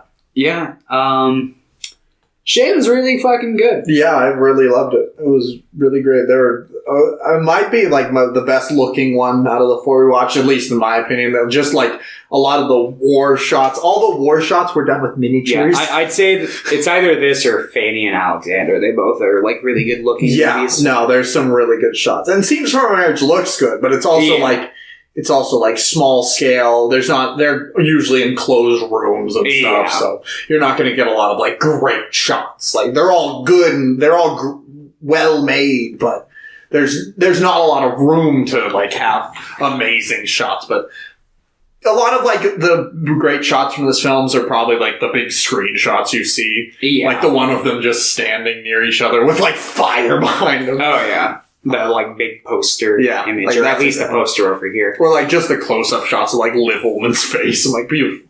Oh yeah. There's a couple of shots like where they're inside the car that are really. They reminded me of like the Before trilogy also because like of how intimate the shot was between them. Yeah. While they're driving, and I'm like, wow, is this before sunset? But no, I really, and this is the last one I watched. I finished it like 3 hours ago. I went to get Subway. I finished Fanny and Alexander around that time. So. So what'd you give this? Unless you have any other thoughts on the film? Not really, just simply because it's not as fresh. Oh yeah. But yeah, no, this one's fucking great. Probably my favorite out of all of them. It's either this one or Scenes from a Marriage. Those two are very good. I like them both for kind of different reasons. Yeah, they're pretty different films. Well, not even really. Like, one just has a war going on, one doesn't. Well, they both kind of have wars going on if you really want to. It was just an internal war with thyself. But, I honestly, fuck it, 10. Whoa! You didn't even rewatch it. You're changing your score. I like it. I think I gave it a 9 before. Yeah, so. I'm giving this one a 9. So 9.5, pretty epic. Yes. Yeah, definitely watch this one. All 4 films are available on Criterion, the channel. It's a great streaming service. It doesn't have all of the things that are through Criterion, but it has a lot. And they're all great films, and it does have all the bonus features that are available on the discs. And there's a lot of really cool stuff. For example, Fanny and Alexander, which we'll be talking about last on this episode, it has a full-length documentary. Hour and 50 minutes. Yeah. It's an hour and 50? I thought it was an hour 32. I think it's an hour 50. Huh. Yeah. You can log it on Letterboxd. Yeah. So definitely you should check out that, as well as, I'm going to say it again, Canopy's a really great resource. I think most of those films, I'm going to check real quick, but I think some of them are available on Canopy as well. If you're a university student or you have a library card, you should try to sign up because they should be available to you, and you get like 5 free plays a month to see some great films that you haven't seen.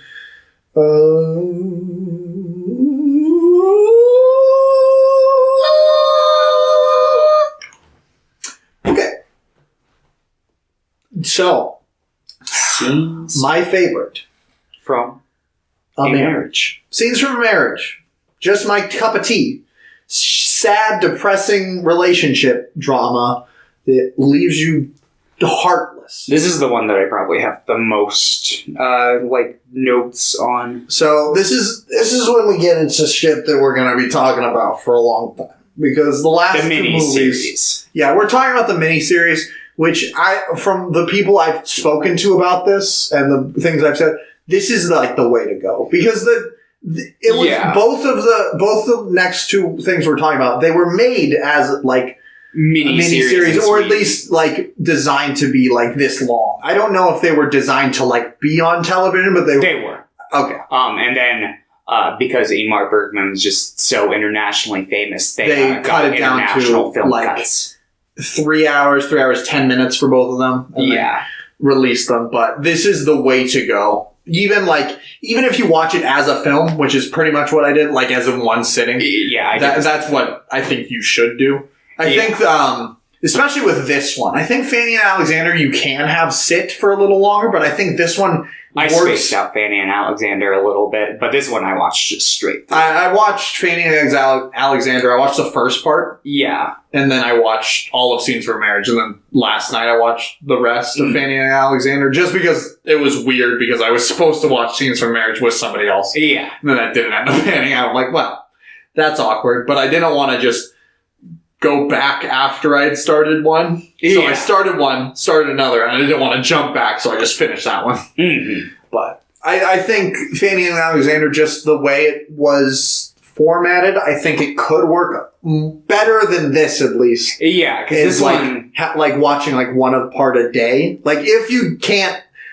I'm trying to make it easier for people to watch this if they're not like down to watch a 5-hour long I mean, film. you totally could watch it spaced apart. It's formatted that way, and I'm pretty sure, it was released that way. Yeah. So, like what... I don't know if it was weekly or daily. I don't know how miniseries work in Sweden. Yeah, I'm not sure how it would have aired in syndication either, but I know that it was at least nightly. So so the 5-hour version, even that idea, releasing something that was 5 hours as a 3-hour thing, condensing that much. Yeah, especially such a heavily focused character piece, like Scenes from a Marriage. Yeah. I haven't watched the theatrical cut yet. I think next time I watch it, I'm gonna check out that version. I know a lot of people that just they've seen the TV version like many times and they've just never watched the theatrical. There's a thing on the Criterion channel that's an interview with Michael Cera because for like a Criterion Picks thing, he's like, I picked this. He's like, I've only seen this version. I just have no interest in seeing the theatrical. Yeah, I'm like, I feel that. You're missing 2 hours of character. Yeah, I don't know if I would want to watch That's the length of 2 whole episodes missing. Yeah. It's like, I don't know if that would work. Yeah, exactly. Basically, I don't think I've heard a single good thing when comparing the two. Like, I've heard they're still really good, but I saw one person that's like, I like this more. Yeah. But I'm just like, what the fuck? Why? And I think that's just because of the length. Like, it's probably easier to watch, but I'm just like... I'm personally of the mindset that Fanny and Alexander might possibly benefit from the 3-hour version. I don't know. I don't know if I think it would surpass the, actual miniseries, but I think, that film might work a little better if it were to cut stuff out as opposed to, this one. Because I think that you probably, if you really wanted to, you could cut around a lot of, the first episode of Fanny and Alexander. Man, I really like the first episode, though. So, I get what you're saying, but I feel like I'd probably enjoy it. You can get the core themes and you can get the core story of it, but I feel like you miss out a lot of, fun stuff. I feel like that kind of ruins how sad it gets, because that juxtaposition. I guess we should talk about this movie for this series. Well, we'll get to Fanny and Alexander soon. What we'll probably do is, if you're fine with it, we'll just talk about each part and then talk about it and then go on to the next part. Let me pull up my notes. So this one was done in 6 parts, right? Or was it 5? 6. 6, yeah. It was 6 50-minute episodes. The second one being 40, I think. Yeah. This one runs at 4 hours and 40 minutes, while I think Fanny and Alexander was 5 hours and 10. Fanny and Alexander was 5:30, I think. Okay. Yeah. It was 5.5. Including all the credits and stuff. Because that was just because I constantly was pulling up my Blu-ray thing to check the progress bar. Because it was just one big chunk. Looks like 5 hours and 12 minutes. Oh, was it? It must just include all the logos and the credits and my Blu-ray version, maybe. I don't think I had credits on mine. Yeah, I had the long red credits. Oh, I only had that at the very last episode. I had that every episode. So. That would probably be why, because that was 4 minutes. Yeah, I mean, I skipped through the credits, but with that, adding that 3 extra times, that's an extra 12 minutes. Yeah, understandable. Okay. So the movie begins with the couple, which consists of Marianne and Johan. Yeah. I knew you were. That's why I wanted to say before. Johan! Marianne and Johan. and they seem to be a pretty happy couple, you know. Yeah, I mean, I definitely was raising my eyebrows at some of their answers, especially Marianne's. Yeah, so it opens with them doing an interview. For a women's magazine from one of Marianne's, like, she knew her in high school. Yeah, I don't know like if they were necessarily close friends, but... I would just say high school friend, because pretty much any time you leave high school, if you think back on them, or if you try to introduce them, you don't just say, if you weren't like enemies, you'll probably just go, yeah, that was my friend in high school. Just kind of off the tongue. You won't just go, yeah, I knew them in high school. Yeah. They'll probably just subconsciously say that. So they're doing this interview. It's mostly about him, I think, because he's... What does he do? He... Anyway, they have some kids. He's a super egomaniac, that's for sure. I can't remember exactly. So he's like super like, I'm amazing. I'm super confident. I'm humble. And I'm sexy. Pretty much. He keeps saying that. And she's like, well, what about you, Marianne? She's like, I'm a lawyer. I'm a lawyer. I'm a wife. I have 2 kids. And I love my husband. Yep. And she just doesn't really want to talk about herself. She's just very isolated. Very meek. Very meek. And he's like crazy compared to her. Yeah. And, you know, and it's kind of obvious from this that some of this is just for show. Like, he's probably trying to hide, like, some insecurities. But even without that, he's still going a little bit too far, buddy. Yeah. And then they take a picture with their kids and stuff. And it's the only time we see their kids in the movie, isn't it? yeah, exactly. Thinking back on it, I'm like, I forgot if we had even seen their kids. But there was, like, during one of the, I think one of the, like, little reintroductions during the beginning of the last part, it shows their kids. Like, it shows that little part. And I'm like, oh, yeah. Their kids were in this movie. Because at first I thought, oh, are they the only 2 in this movie? I had totally forgotten about that scene for a bit. But, yeah, so they're interviewed, and there's a point where Johan steps out for a little bit. He used the bathroom or check on the kids or something like that. Mm-hmm. And she kind of, like, isolates Marianne, and she's like, tell me about what you think love is. And she's, like, expecting, like, an answer about romantic love, but Marianne gives her more of a love on a broader level, you know, love your fellow, you know, human type deal. And it kind of goes straight over the interviewer's head. There was also a point, I can't remember what it was they were talking about, but Johan had brought something up. Oh, yeah. And the I'm grabbing my phone charger. I'm listening, though. Yeah, and the interviewer was like, oh, this would go over our female audience's heads. And I was like, what the fuck? Are you serious? Yeah, that part was just kind of, like, weird, but, I mean, I don't know. I wasn't around in Sweden that time. That scene, from what it felt like to me, it felt more like saying that, was that to his answer? Yeah, it felt like more that, like, what he was saying was something that, like, only really meant something to men. Like, it felt like more of a jab to, like, the male ego than to, like, feminine intelligence. Okay. From what it felt like to me. Yeah, because I don't even remember right after I watched it, I wanted to see, like, the delivery of that again. Because I'm like, what the fuck does that mean? Yeah, I don't even remember what it was that set that off. I just remember, like, that line, and I was like, oh, yeah, that's weird.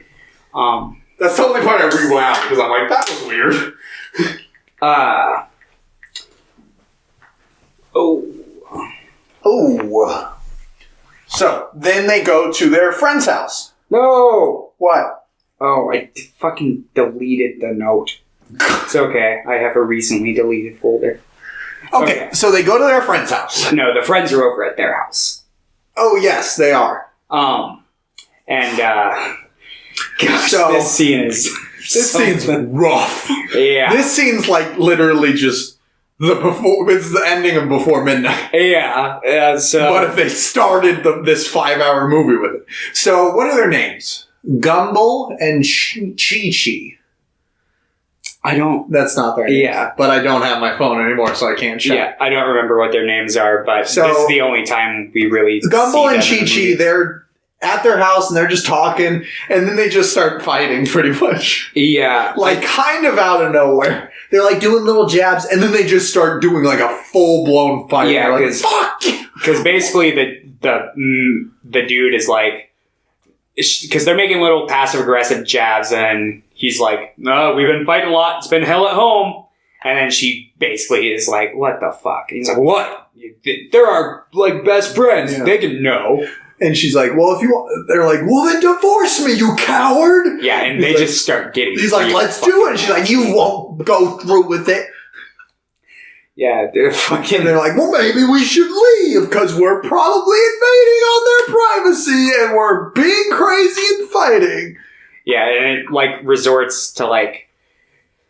the ladies go upstairs, and they separate the sexes for a little bit, and then they come back down, and basically you get a little bit of delivery. He's like fucking limp-dicked around any other women. Like, I guess he only can get it up for her was their thing. And even though he fucking hates her, and it gets to the point where she like, I can't remember what it is he says, but he says something really fucking nasty about her, and she chucks a drink in his face. And she storms off, and he's like, all right. Fuck! And he like starts screaming, and then he's like, all right, better call a cab. I think, does he break a glass? He might. Maybe. I know he slams something down. He's like screaming. He makes like a fucking very, on top of what they've already been doing as an inappropriate scene, an even more inappropriate gesture that's like, all right, you'd crossed some lines before, but now you really crossed another line. Get the fuck out of here. But so he's like, all right, I'll call a cab. And then they leave, and basically the turbulence from their relationship quickly transitions over and sparks a small little argument in bed, because basically Marianne a little while ago decided she wanted to have another kid, so she stopped taking her birth control. Yeah, that was fucked up. Like, Marianne for the most part is like on the right side in this movie for me. But not taking your birth control, like, without telling your partner is fucked. Yeah. And she basically kind of tries to, like, lead into it, and she's like, hey, he's, like, extremely fucking neutral, which is... Yeah, he's like, oh, cool. She's super indecisive, and she just wants his opinion on it. And like, that would be kind of nice, I guess. Yeah, he's like, I don't really want a kid, but it would be kind of nice, maybe, I don't know. And so she wants him to be excited. I'm like, it's kind of fucked to want your partner to be excited to something like you didn't tell them. Yeah. But basically, so then she's like, well, I already did it. And then he's like, oh, well, great. Awesome. And then she starts bawling. He's like, what? And she's like, well, I kind of don't want it now. But we learn a little interesting piece about her, because she talks about, she's like, this will be our fourth kid, but they only have 2 kids. But the first time she got pregnant was a miscarriage. Yeah. And the fact that she, counts this miscarriage as, like, one of her children kind of shows, like, what's at stake for her here in her indecisiveness. So she knows that if she makes the wrong decision and regrets it, it's gonna not be good for her. Yeah. Which maybe she should have thought that out a little more before, casually just, slipping off the birth control without telling my partner. I mean, totally, like, her choice, but, I mean, a little transparency in terms of, I want to have another kid with my partner. Yeah. At least a warning. It's just kind of dumb to be like, this is a great idea. So, just talk to your partner first. Yeah. And then, it's like the next day. But they do agree to, like, have an abortion, pretty much. Yeah, so then it's the next day.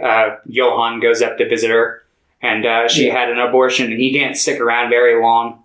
But then she's just suddenly like, I think I made a mistake, and starts crying. And he's like, oh no, you'll forget about it in a week, don't worry. And then leaves. And then she starts crying some more, and that's where the first episode the movie ends. The part ends. I'm just like, holy shit, what the fuck did I just get myself into? Yeah. I was like, oh shit, that's it? That's the first like, one? Oh my god. I'm like, where the fuck is this movie gonna pick up? Is it gonna pick up like right then?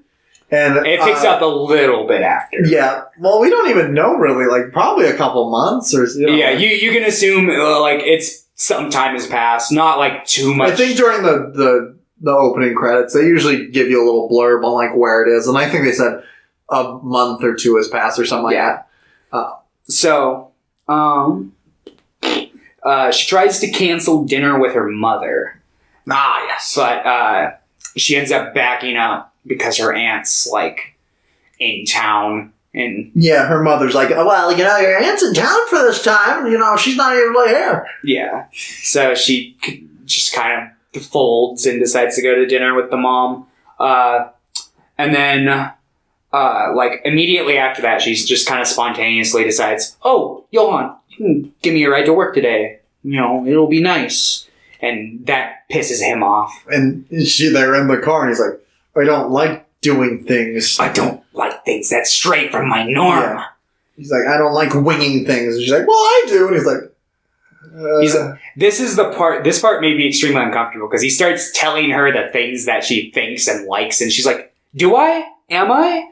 And this is where you can tell that, like, something at post-abortion kind of clicked in her, where she's post-abortion, the friends fighting, whatever it was. Some seed has been planted in her where she realizes that this marriage isn't so perfect, and maybe she's just kind of been this obedient little marionette puppet. Yeah, she's really meek in this movie for the vast majority. Yeah.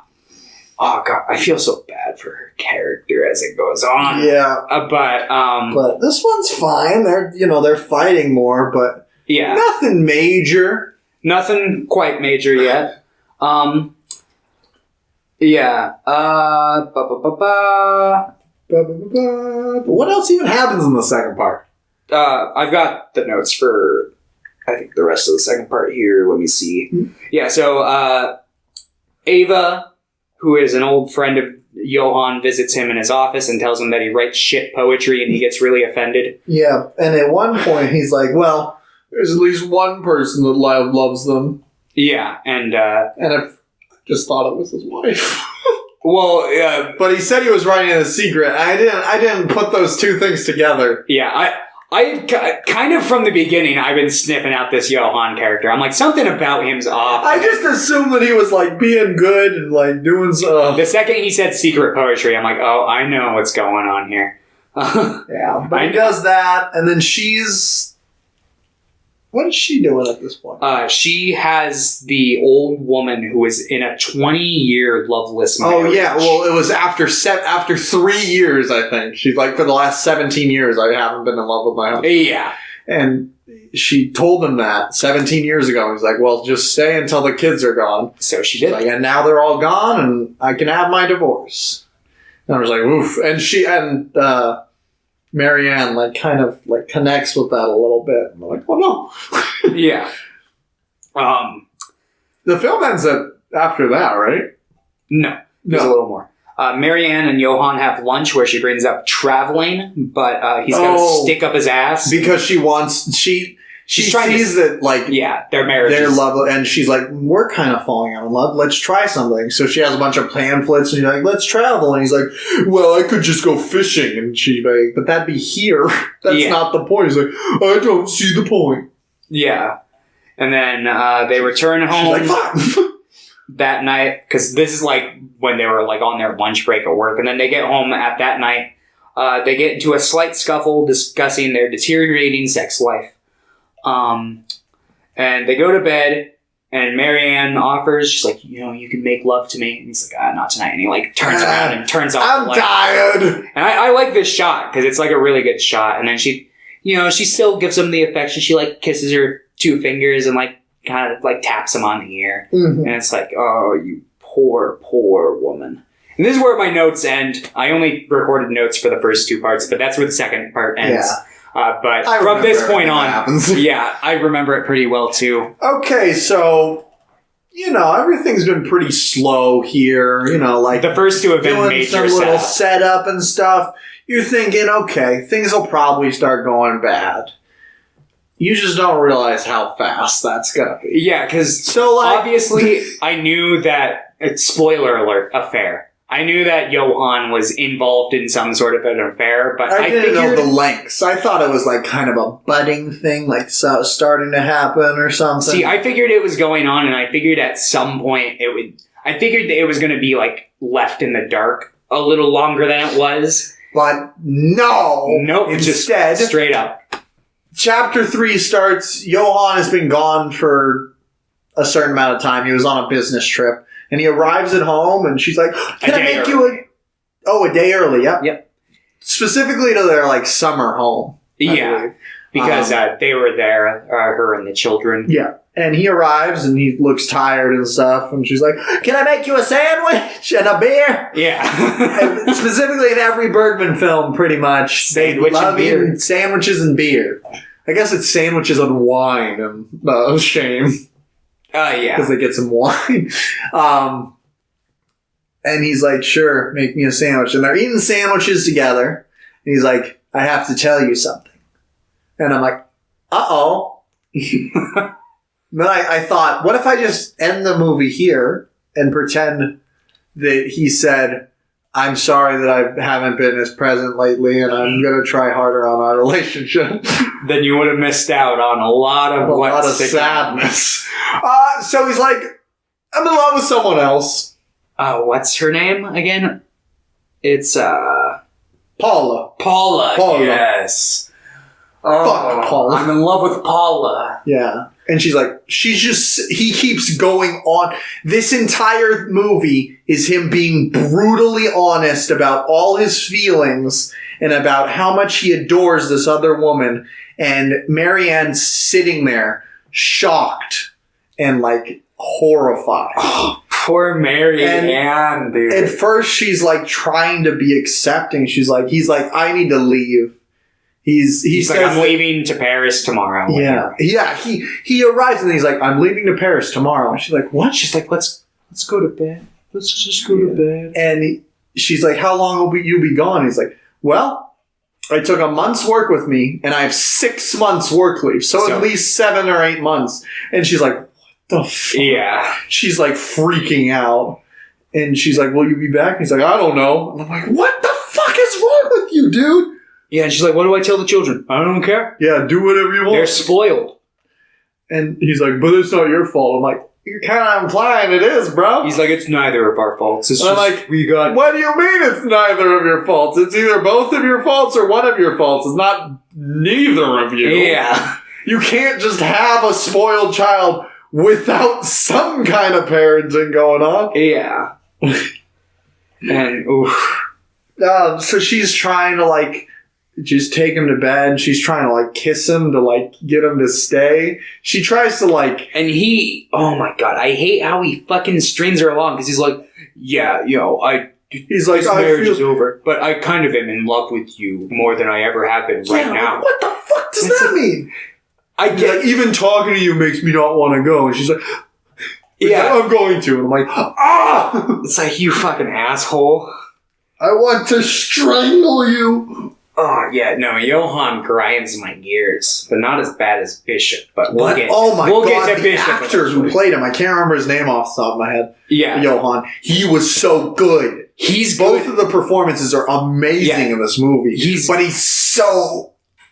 a dick. Yeah, no, he's great in this movie, and he's great in Fanny and Alexander too, because he plays Isaac in Fanny and Alexander, the one who helps them. Oh, he does. Yeah, I guess he had a bigger beard, so it's like harder. and he's to a see. much nicer character in He's that movie. extremely nice. He's like, "I'm going to tell you a bedtime story." Yeah, and tell. I'm just the jolly old Jewish man. The jolly old Orthodox Jew. All right, but yeah. Ooh. So yeah, basically, they sleep. They're like holding hands, and she wakes up in the morning, And immediately, like, she kind of looks over, sees that she's holding his hand, and remembers, like, everything. Yeah. Does a really good job of portraying that in her performance. Yeah.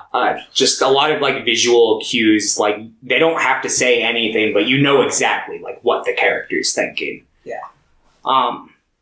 Yeah, they do a great job of that in this movie.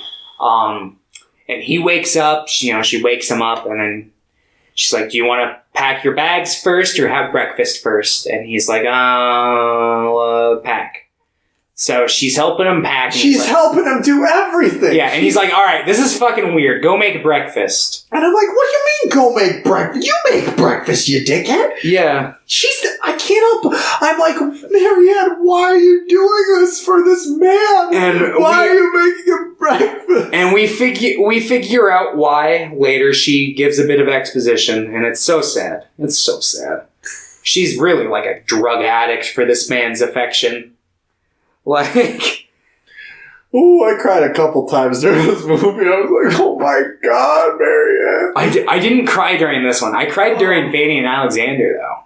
Really? Yes. It wasn't like a sobbing cry, but I had like the tears. Yeah. No, there were a couple. Okay. Because the bishop reminded you of your father. Oh, yeah. But, so, fuck. Comes downstairs and he has breakfast, doesn't he? I think they have a little bit of it. Yeah. Because he's like, okay, I gotta go. She's like, please don't go. And she's like begging him to stay. And he's like, nope. Gotta go see Paul. He walks out the door. Yeah.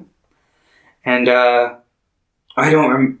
It cuts. This is where it, like, Was that the end of the movie? Or of that part? Oh, fuck, it might be. I think so, because the next part is... Yeah. She's pretty much just left sobbing and in tears. Yeah, and then... and she's like, I'm gonna go hang out with Paula. Next episode takes place 8-9 months a year later. It says later. Yeah. It says that. And I'm like, what the fuck?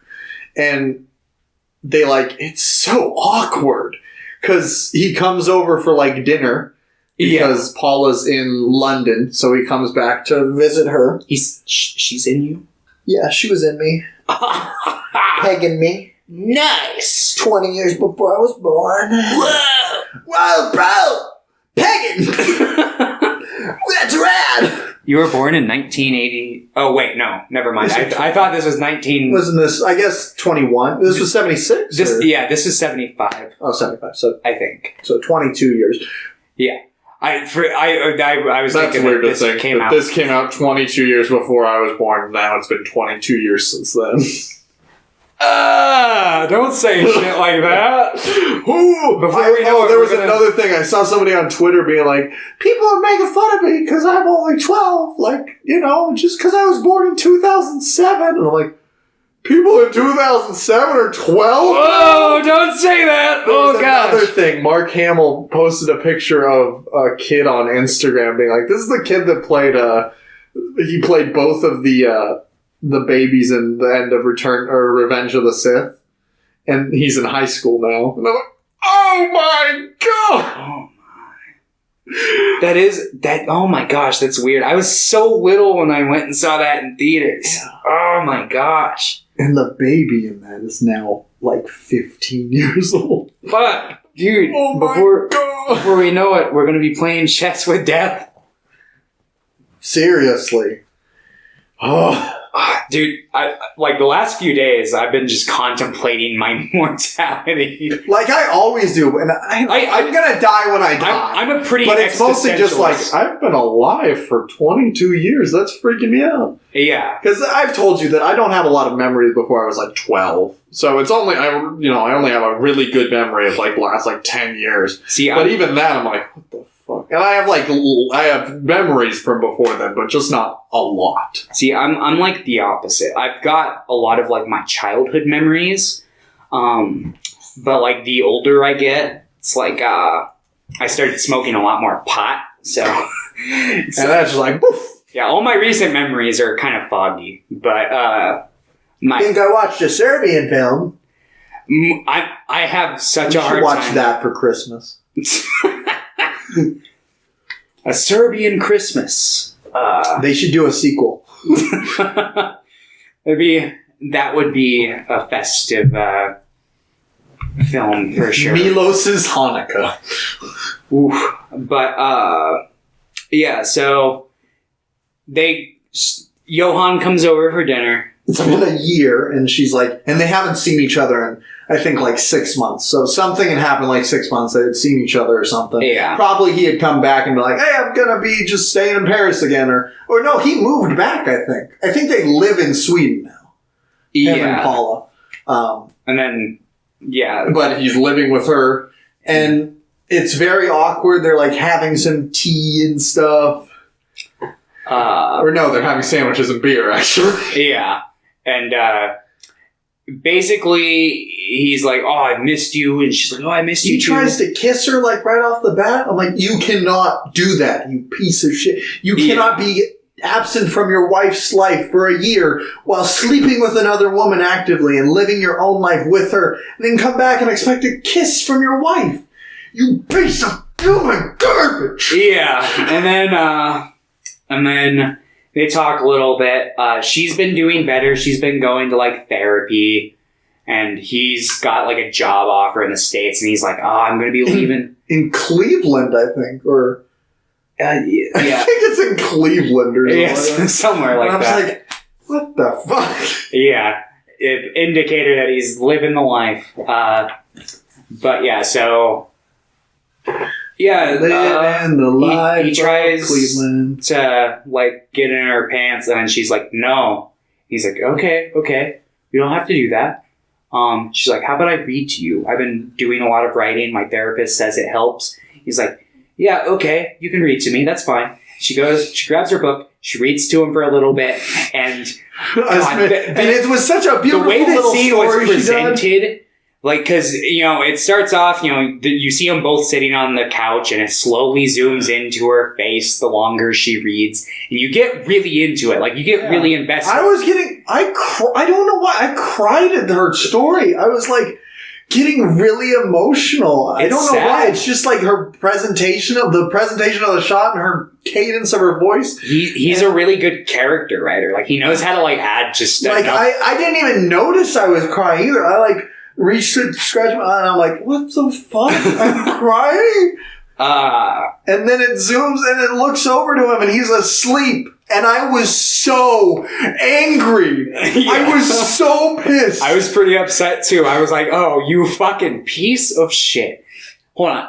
After we record this, do you want to watch the Saraband movie? Maybe. Okay. Because I'm probably going to be watching that at some point in the next couple days, if not today. But yeah, so that happens. She lets him sleep. She's like, whatever. She's obviously upset by it, but she goes upstairs. The phone rings. It's a call from her like current boyfriend that she's been seeing. She's like, yeah, Johan's here. No, we're not doing anything. He's asleep. Yeah, he's sitting. He's sitting on the couch. He looks like a fucking child. Yeah. And then, so she's basically like, here, call me back in an hour. I'm going to get him to leave right now. He's like, all right. And then she hangs up the phone. She goes, she wakes him up, and he's, huh? Oh, no. I was so invested. I'm so sorry. Can you read again? And there is like, I can say that at the very least there is a bit of like genuine remorse in it. I don't think because he felt like, he was actually like invested, but I think he does feel bad. Yeah, because it doesn't make it any better. They did, because he did like yawn before she started reading, and he did like say he was like jet lagged or whatever. But still, he should have been, like, as soon as he was, like, nodding off, he should have been like, I'm sorry, I'm so tired. Can we, like, meet again, like, tomorrow or something when I have time to, like, refresh my energy or something? But no.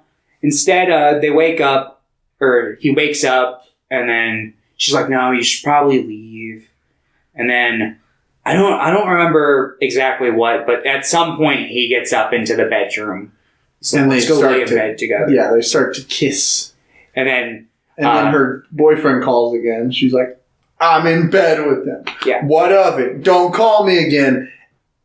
whatever, David. It was David. Yeah. Fuck you, David. And then hangs up. And I'm like, no, don't self-sabotage, man. Yep. And No. of course he looks really happy when it happens, and then she gets in bed, and then now that he's got what was hunting for, he just goes, nah, this is too weird. I'm gonna go home.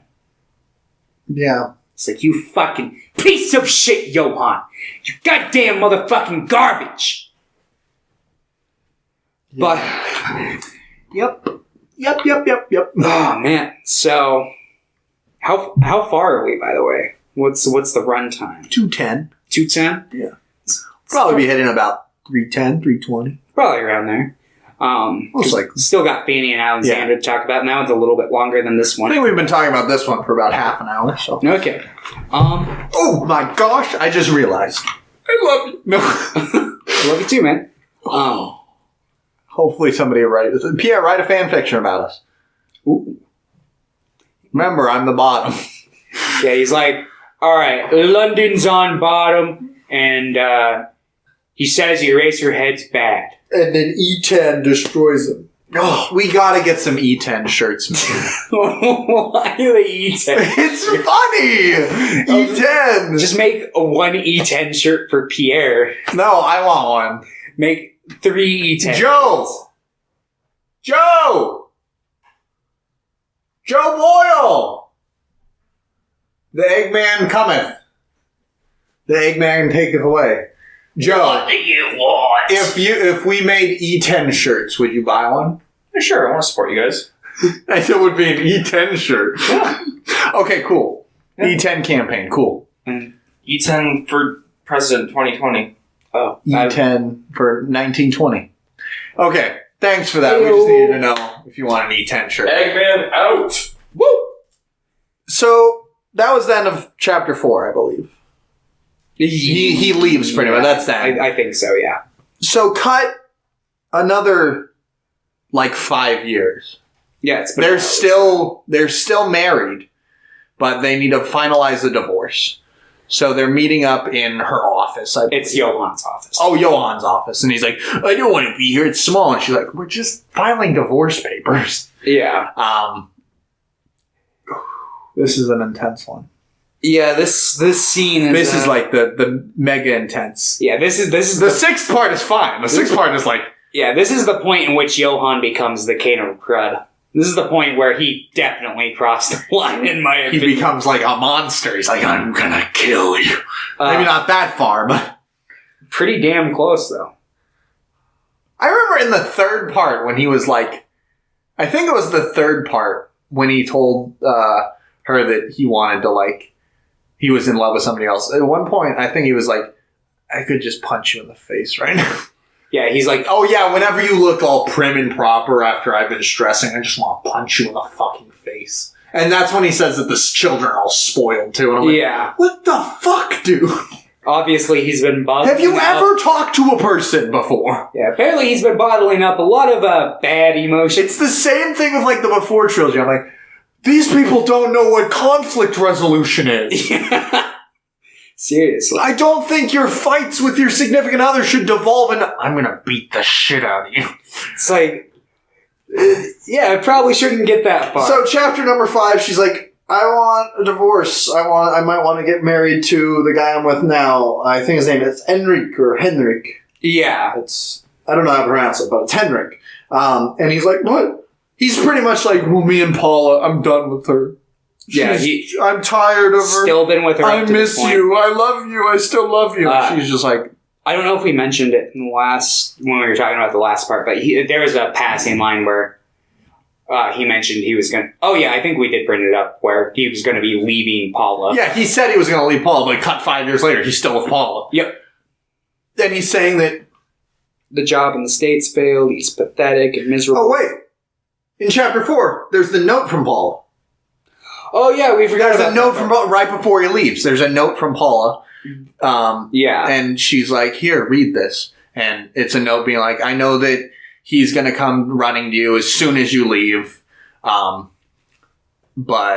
I want us to be friends, pretty much. That kind of thing. And she's like, she wants us to be friends. He's like, oh, typical fucking Paula. And I'm like, dude, she's trying. Like, obviously, she's not a very healthy person either. From I think he made one valid point to take into consideration, at least, because he said the line of, "You don't know Paula," which is fair. We, as the audience and Mary Ann's character, do not know Paula. Yeah. And from his descriptions of her, he's also the worst. Yeah, he's also the worst, so he could just be, like, conjuring up some, like, anti-Paula propaganda.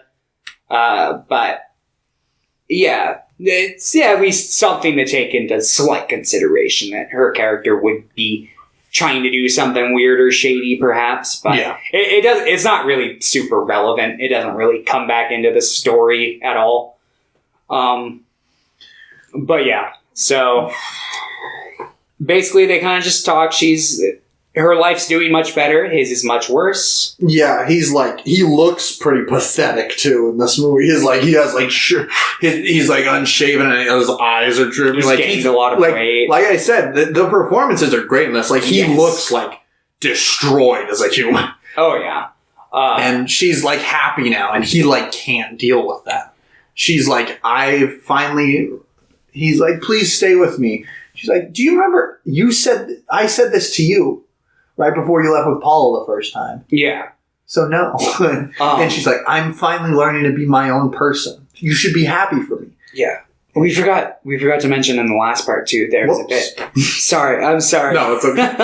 But 5 hours, a lot of info. Yeah, there is one point in the last part where she basically like kind of explains like why she was so attached to Johan and why she's like persistently throughout the story kind of attached, because she's like she just kind of takes it as her life's duty to be there for Johan for some reason, like as if they're like soulmates or something. I don't know if she necessarily believes in like soulmates, but she wants to. She did everything for him. Yeah. It's something that she desperately wants to buy into, which is why I kind of like compared her relationship with Johan earlier to like a substance abuse problem. Yeah. Because there are definitely points, especially it reminded me of Before Midnight when they were talking about it around that table being like, we were together, but we were two separate people. And that's what was important. And she never wanted like that. With Johan, she was like attached. She was a symbiote. Like they were symbiotes. Yeah. She was trying to hide his mind, But he was like, obviously, her affection was a little too strong for him. He's like, I want to be. Oh, I think in the fourth one, he also said, Paula's really taught me to fight. Nothing's off limits, even punching her. I'm like, excuse me? Yeah, that, I remember that line. I was like, what the fuck is wrong with you, dude? Yeah. That is not learning to fight. That's learning to abuse your significant other. Technically it is learning to fight. Even if you're both hitting each other, that's still abuse on both sides. Stop it. Yeah, don't hit people. Literally. Like, unless someone's got, like, a fucking gun or a knife. If somebody's attacking you, fine, whatever. Yeah. Punch them. But, like, if you're a professional boxer, cool, whatever. But, Jesus. People are so prone to fist fighting. It's obnoxious as hell. It happens so much in my high school. Oh. Ever tell you there was a riot? No. Oh, yeah. There was a riot between, there was 40 kids that were involved in a fight. What? Right in the middle. The police had to come the next day, and the police were guarding and stuff. And then the school was canceled for a couple days because it happened again, even with the police there. Did 40 kids just get together and go, all right, battle royale? There was just growing tension between, two racial groups. Oh, shit. I'll tell you about it sometime when we're not recording a podcast about a movie from Sweden. Fair enough. Has nothing to do with it. I guess it has to do with fighting, but... me and my fucking tangents. I'm sure the audience likes it. They like it. Yeah, Pierre. Shit. Pierre was actually the one that fought all 40 students. Pierre, is that true? He took off his glasses and destroyed. I mean, based off his profile picture... that I've seen on Facebook, I could buy that he could fight 40 people.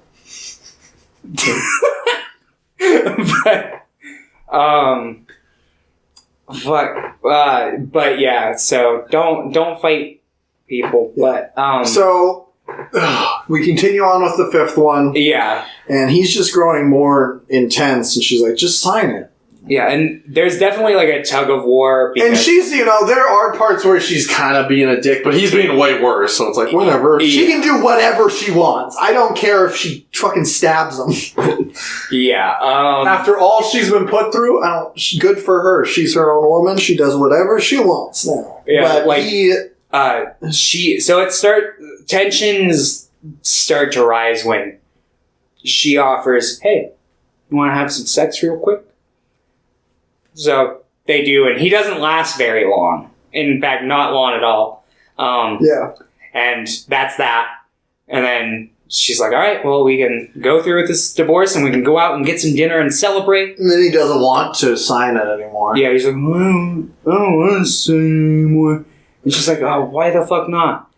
Because earlier she had made like a remark like, always read your legal documents. He's like, well, I gotta make sure that you're not like fucking me out of any sort of deal or something. Yeah. Because she also brings up the fact that she wants him to pay for a trip to France for the girls. Because she's had to like cover like some other stuff. And he's like, no, absolutely out of the question. I'm completely fucking broke. Which, fair enough if he's actually completely fucking broke. I guess that's fair. He does pay. But also, they were pretty rich before. They were pretty rich. And I'm like, what are you doing with your money, you dumbass? Clearly nothing good based off of his descent into madness that we witness. And it seems like he's How much cocaine is Paula doing? It seems like he's been just hurtling towards rock bottom since he announced that he fell in love with Paula. Yeah. So if you're in love with somebody named Paula, run the fuck away. Yeah. Paula's don't. Also, if you're in love with somebody named Johan, get the fuck out of there. Paula's and Johans, only they can be with each other. Yeah. Marianne's, run away. Yeah, Marianne's, you do your best to get away. I believe in you. You deserve to love yourself and be your own woman. Dude, I love Marianne's transformation. The point in where it ultimately ends up, I'm kind of meh, but knowing that there is a follow-up now, I'm like, oh, okay, maybe. We'll see. I mean, I really like the ending. I love the ending, but I'm also like, fuck, both of these people are kind of bad people. Yeah. But anyway, so there's a little bit of a back and forth. There's a tug-of-war game, because at points, Johan's the one who doesn't want to sign the papers, and then she expresses, like, she's like, well, part of me really doesn't know. Part of me wants to just tear these papers up right here and forget the whole thing ever happened. But she's like, clearly that's not the healthy choice. And then I don't remember quite the line leading to it, but eventually she tries to leave. Yeah, she's like, he blocks her. He's like, I'm not letting you. Locks her in, takes the phone, and then he just sits there and he's just like, I want to look at you. And I'm like, what the fuck are you doing? Being a fucking... And she's like, I should have known this was going on. I deal with abusive husbands all the time. She's like, I warn people constantly not to, like, be alone in this sort of situation. And here I am. Yeah. And then he fucking beats the shit out of her. Yeah. And then she goes, well, I guess that one was on me because I was too dumb to, like, put myself in this dangerous situation with you. And he beats the shit out of her, and then he kind of, like, snaps to his senses real quick. They both go over. They sign the papers. And that's the end of this one. Yeah, they're like both like in shock and horrified with themselves, like signing the papers. And then it ends, and I'm just like, oh my god. Oh, what the fuck is the last one gonna be? Yeah, I was like... And then it took a turn I was not expecting at all. Yeah. I was like, what? And then and the whole time I was just like, these people are bad people. Yeah. Like, obviously Johan's worse, but... I don't remember what part it is, but there is a point in which Marianne herself talks about, like, growing up and kind of being deceitful. Yeah. But I'm just like, And that's pretty human. Kids lie. Yeah, but you can see that it kind of manifested into her character. Yeah. And that she was kind of deceitful towards herself for a lot of years. And after the whole Johan thing happened, she started being pretty deceitful towards, like, any future partners that she has. Like, when they have sex in the office, there's a point. She's like, Henrik had said that I was self-sabotaging and I was going to come here, have sex with you, and not get the divorce papers signed. And at that point, they didn't think they were going to sign. Yeah. She's like, but I'm not going to tell him I had sex with you. I'm like, fuck it, Marianne. Yeah, because he's like, are you going to tell her or tell him? And she's like, no, I don't think I will.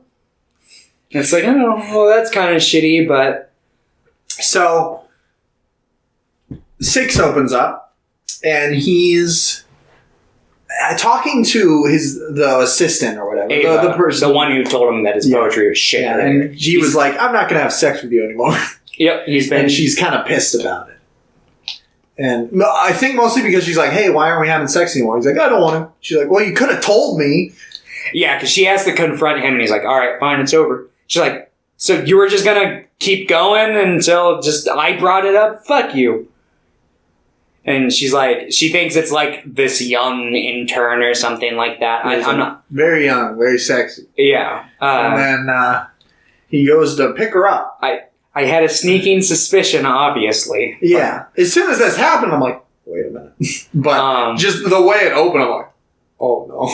So he goes to pick her up at the park, and who is it but his ex-wife? Marianne. And they go... to their old summer home, and they have sex and they talk. Well, they like sit on the bed, and it's like they're gonna have sex, but they're like, oh, this is kind of fucking weird. Oh yeah, so he calls up his friend. Yeah, he's like, "Hey, can I use your cottage?" And he's like, "Yeah." And he's like, "Oh yeah, she's young, she's sexy." He's like, "Yeah." So they go, and it's dirty. It's super fucking dirty. So they clean up, and then they start the sex. Yeah. And they talk about how they both have... I think... Is he still with Paula? I think he's married to her. I think so. I think they're both married. Yeah. But they're both cheating on their spouses. And she... Because they're both just fucking attracted to each other, but they're both so unhealthy towards each other. But I believe Henrik is also cheating on her and has been for a long time. Yeah. It's like, can you just, like, either be in an open relationship... Don't be cheating. Like, I'm fine with, like, polyamory. Be in a relationship where you're open with each other. Yeah, have open communication. I'm gonna sneak around, but it's okay because we're both sneaking around, damaging our relationship. Yeah. It's like, that's not healthy for anyone. Yeah, it's like, seriously, like, just set up some fucking boundaries. White old people be like that, though. Yeah. I mean, I guess fucking... polyamorous relationships were a little too progressive for like the 70s. For the 70s Sweden. Yeah, I don't know if they were popular over here at that time or not. I don't know much about the history. I mean, in the sense that there was a lot of like free love, like hippies and stuff. Yeah. But at that time, they wouldn't label themselves as polyamorous. They'd just be like, man, I just gotta feel the love. Yeah, I like fucking people. I like fucking and I love doing acid. I've seen God, brother. And he's a big puppet. His name's Jeff and he gives me more acid. But, he's a big puppet. I wish God was a puppet. I wish God was real, too. Actually, no, I don't. No, not if it's the Christian. Like any of Fanny and Alexander. If God is real, then he's a big dickhead, and I want to kick him. Yeah, it's true, dude. The biblical God's a fucking dick. Yeah, I'm gonna kill everyone on earth except one God. This town has people who like having gay sex. Gotta bring it down! I'm gonna test this guy by making him almost chop off his son's dick. Oh, this dude who has faith in me, I'm gonna take everything away just to test that faith. I'm gonna get my own son murdered. God. Anyway. Welcome to the religion podcast. So they're fucking and like it's like they're happy for the first time because they've re-fallen in love pretty much. Yeah. And they say that it's their first anniversary since they've been doing this again. But she's like, no, it's our 20th since we got married. I'm like, that's so fucking weird. Yeah. But it's like they're happy again and they're recovering from all the trauma they faced like together and apart. And, you know, it's like, wow, they came into their own characters. It's very interesting and kind of happy, but at the same time, they're both bad people. Yeah. Sorry, I was getting a bug, and then I ruined the audio. And then I think they just have a monologue and it ends. Yeah. And I was shocked at the ending. Like, what a beautiful story. It's also fucked up. Yeah, it's fucked up. And I feel like Bergman had to put in, like, bad people into this role, though. Yeah. Yeah, no, this is such a fucking just obvious. Johann is the worst person, but this scene just came to mind, and I want to bring it up while we're still talking about this movie. I don't know if it was like an intentional thing, or if it was just something that was like just caught on camera. But in the scene where Johann is like telling Marianne about Paula, like.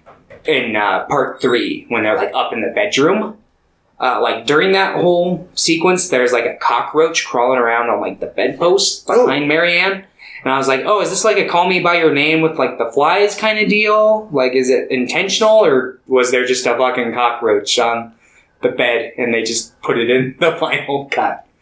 I don't know, but I thought it was interesting. I don't know what it would necessarily like be trying to represent. You know what's so weird about this movie is like a lot of it was based on his own relationship with Liv Ullmann. I didn't know that for certain, but I kind of like suspected it. And I'm like, I wonder if like the last part is true. Like they were done with the relationship, but did they still just like kind of fuck every once in a while? Because they seemed they were still close, you know. She was in movies. Yeah, they kept. I mean, this movie was made 5 years after they had broken up, so 2 years. It came out in 1973, actually. Oh, did it? Yeah. Oh, okay. But it was shot in 1972. Yeah, because I know that they like were partnered from 1965 to 1970. Yeah, and I'm like, that's still pretty fresh. So they must have just been pretty good out of the get-go. Yeah, I mean, must have just the miniseries and film version right here in Wikipedia influenced Richard Linklater and Woody Allen, but we don't talk about him. Yeah, all my like behind the scenes like supplementary materials. Woody Allen talks about Bergman a lot. Yeah, and I'm like, fuck you! I don't want to see this guy's face. I'm still haven't watched a Woody Allen and don't plan on it anytime soon. I'll eventually watch it, but yeah, I'm kind of in the same boat. I'm just like, I don't want to. I don't want to watch things. There's so many amazing directors that like a lot of people just have never heard of. Yeah, and I'm just like, I'd rather watch something by someone that is a good person. Yeah, or at least not a shitty person. Like, I'm willing to watch a movie by a shitty person, but I'm going to be a lot more just kind of like, it's going to be on my back burner. I'm going to prioritize some other works by some less shitty people. But I will eventually get around to watching some of Woody Allen's movies, or more of a fucking like Roman Polanski's movies, just simply since they're like so acclaimed. Even though I'm not a big fan of the artist. But yeah, Scenes from a Marriage is just really fucking intense. The character writing is on point. It's literally just different scenes throughout like these characters' relationships, but it feels so cohesive. Like, bruh, the Andrei Zvyagintsev, the guy who made Leviathan. Yeah, his movie Loveless was initially conceived as a remake of this film. So it's like super similar themes and stuff. Isn't Loveless on Amazon Prime? Let me check. I know. I think you were like, yeah, it's on Amazon Prime. I'm like, no, it's not. Oh, fuck. Let me see, though. No, we did this last week. It's not. I guess it would have been the week before. It was last week when we recorded it, because we're recording podcast. Week before. Yeah, we recorded the Leviathan and Before trilogy, like, pretty much back to back. Like, just a couple days apart. There was a kind of a controversy about this film when it was released, or around the time, because divorce rates started to rise, like, right around the time. I'm sure this movie probably sparked a lot of fucking... And I'm like, got him. It's like, if people aren't happy, get divorced. Don't cheat on your spouses. Yeah. Or, talk. He's like... There's a part where he's like, our sex life hasn't been inside. I'm like, that's when you get pegged, dude. Introduce something. Don't just go cheat on your wife. I hate that there's such a negative stigma. Like, people are like, divorce numbers rating. Good. If they're not happy in that fucking marriage, it should be a divorce. Cool. Try to work it out as best you can. But if you two are unhappy... Yeah. Or if you don't want to work it out, get divorced, Exactly. Do whatever you two want. But just don't hurt the other person more than you have to. Like, if you're getting divorced, it's going to hurt them. It's going to hurt both of you. But just, like, doing things to prolong the pain is just like, what the fuck? Yeah, don't... Especially if you have kids. Don't fuck up your kid's life by, like, don't have, like, spiteful fucking divorces where, you're fucking, like, screaming at each other constantly. Try to be as civil as you can and just get through the process and know that, if you grit your teeth, get through it. Hopefully both of you are cooperative. It's hard to even imagine, like, going through a really awful divorce, because it's like, if you're so in love with somebody when you get married, it's just like, how can you hate that person? It's like, well, they either be a dick or, something happened. There's a bit in here that made me really emotional where I was like, oh, fuck, this just hurts. Where she was talking about Johan. She's like, when did you just turn so aggressive towards the children? You used to fucking love our kids. And he said, I never loved them or something, or... I don't, that, I remember... Oh, no, the old lady. Yeah, the old lady. She said, I realized I never loved my kids. I'm like, okay, bitch, you should go talk to a fucking therapist. Yeah. But it's sad, because there are some people out there who do that. Like, who have kids, they don't love them, and they just... Sometimes you'll have a parent that'll just be like, well, whatever, I'll just do my, like, responsibility and pass them along in this kind of mundane, loveless relationship, or sometimes it'll be very sour. Yeah. It's fucked, but it's shitty. But, I think he basically just admits that he doesn't know, or he goes like, oh yeah, love sours over time. It's just like a fact of life. And she's like, what the fuck, dude? Yeah. What the fuck, dude? I mean, I get it. I agree to a certain extent, to a certain degree, but not necessarily. I don't have, like, such a fucking bleak view on it like that level, Yeah. I acknowledge that, like, maybe a passionate love, more of, like, kind of what the Before trilogy kind of hits on, where it's like, you won't fucking, like, look into someone's eyes and feel that same intensity of love, but, your love kind of evolves and transforms into a different type of love over time. No, the Before trilogy definitely more hopeful than those ones. Yeah.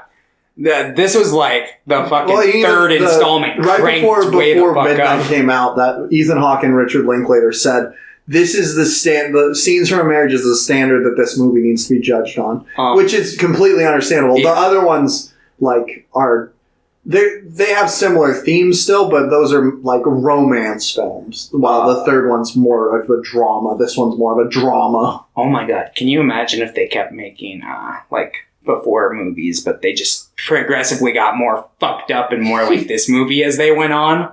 Jeez. honestly, the direction that the last one left off on, I could see them doing that if they were to do a fourth installment. I would just want them to get divorced. Jesus, I don't want to see them get that much worse. Yeah.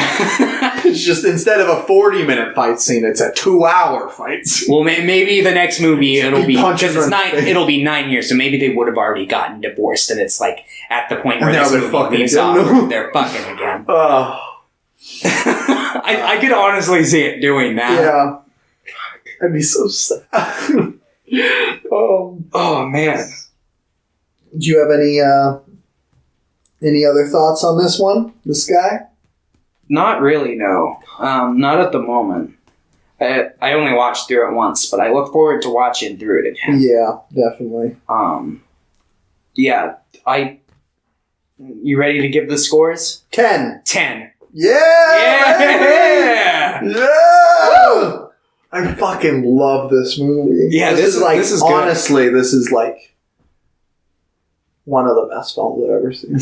Yeah, no, it's fucking pretty fucking legit, right?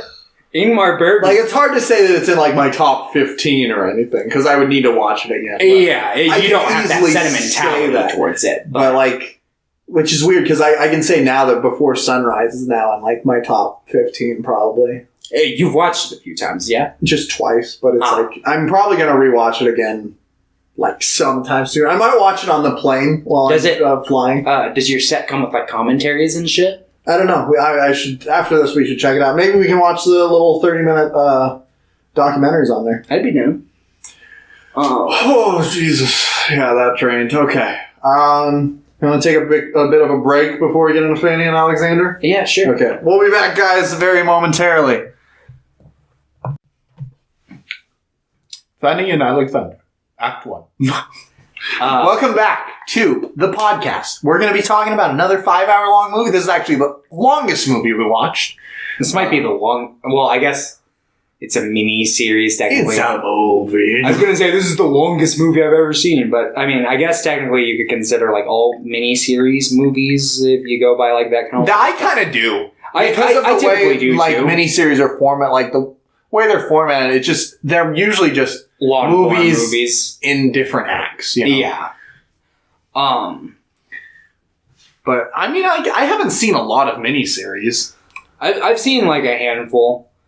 And a lot of the ones I've seen are just, like, 2 parts. So they're, like, 2 hour-and-a-half parts. Or 2 2-hour parts. Like Dinotopia. I have not. I've talked about that one a couple times. Talking dinosaurs. Fun dinosaur movie. Yeah, usually it's like my like kind of cutoff for them is like if you cross over like 10, you're kind of pushing it. It's like, whoa, 10? More than 10? Like I think like Band of Brothers is that like we 10? Need to watch Decalogue. Decalogue? Yeah, it's a series of. I don't even know if it was a miniseries or it was considered like. It was a Polish drama series, but it's pretty much about the 10 Commandments. So each of the episodes is like about one of the commandments, pretty much. But apparently they're all like some of the top rated films on Letterboxd. Like each one is its own film. Yeah. But apparently they're all incredible, and there's 10 episodes and they're all an hour each. So maybe in a couple months we should do that whole series, because it's only like 10 hours. So yeah, I'd be down. There's a few different series that I eventually like want to cover, like because I was like, oh shit, we could do this. Like I eventually want to. If only you didn't have a job and I didn't ever have to get a job, and we could just watch movies, and then we could record 2 episodes a week. That'd be pretty legit. Too bad I got a job. Too bad we aren't raking in the cash yet. Yeah. Yet. Oh, by the way, this is not a kids channel, so don't try bringing that like horse shit in on us. Well, I mean, you just had to click not a kids channel. Okay, good. I wasn't sure. I haven't uploaded anything since that's gone into effect. Yeah, and all the kids watching. Fuck. You're not allowed. Go find a parent. Yeah. Okay. Fanny and Alexander, tells the story of Alexander. Yeah, the no Fanny. No. Little to no Fanny. No, very, very little Fanny. Like, even if on, like, IMDb, I was, like, looking through all the characters, and Fanny's, like, the third from the bottom. And it's like... Sounds about right. Yeah. So this one is in, I believe, 5 acts, but it's in 4 parts. It's like 5 acts and an epilogue. Yeah, I believe the second or the third part has... No, I think it's the third part. It has 2 acts in it. And I was like, what's going on? Because... or I think it started with... Yeah, that's it. It started with Act 4 in Part 3. And I'm like, what's happening? Did I miss part? Because I didn't even see that in the second part there was Act 2 and 3. Ah, okay. So I was like, what the fuck is going on? So the first part is pretty jovial in nature for a lot For the of most it. part. Till Carl shows up. Yeah, Carl is a fucking wet blanket Yeah. for sure. So we're introduced to a bunch of characters. Yeah, there's like... They're in a play. They watch this play.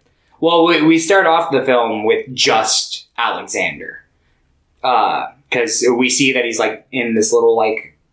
we get, like, the opening sequence with the magic lantern. And then we see that he's home alone.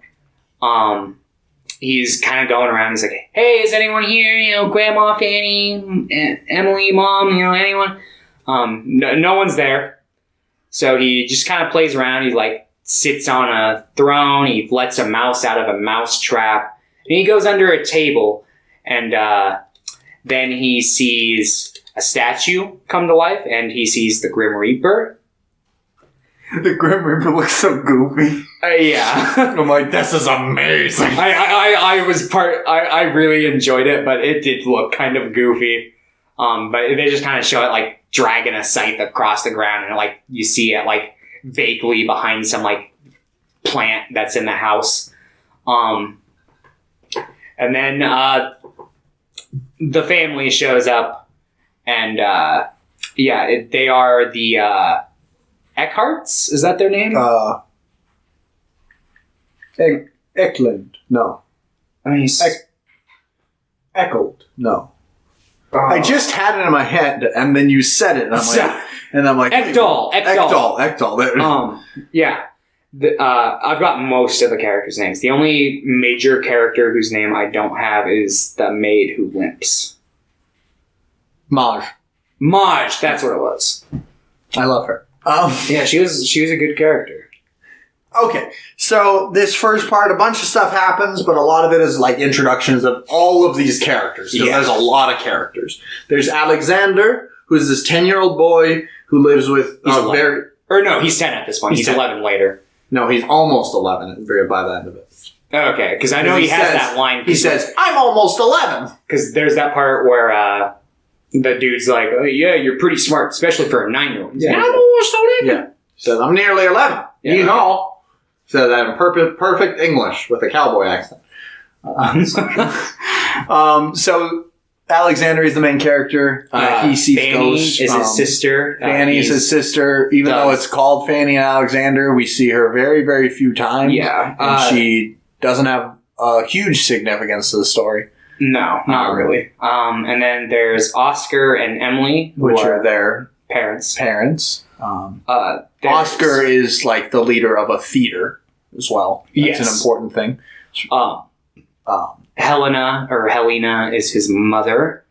The grandma. Yeah. Yeah. I just was always like, Grandma Echdal. Yeah. Yep. She's a nice, her husband's dead. Yeah. She's really mean to like, she is kind of mean. She's mean in the very beginning of the movie to the servants, but then like the rest of the movie, she's like a fucking sweetheart. And it's like, why were you mean in that first scene? Yeah. I'm guessing it was just like she was stressed or something. Maybe, yeah, because Esther, the maid, is like, I've been with you. This is our really 43rd year. Yeah. And she's like, whatever. Oh, that's great. And I'm just like, Jesus Christ. And then there's that other one that's like in the kitchen. She's like, you're giving me tood right now. She's like one of those fucking middle-aged white women at a fucking fast food restaurant. But she lets they let all the servants come eat with them. Yeah, which is kind. Right, from this, I'm like, okay. Yeah, from this point on, they're mostly nice to the servants. There's some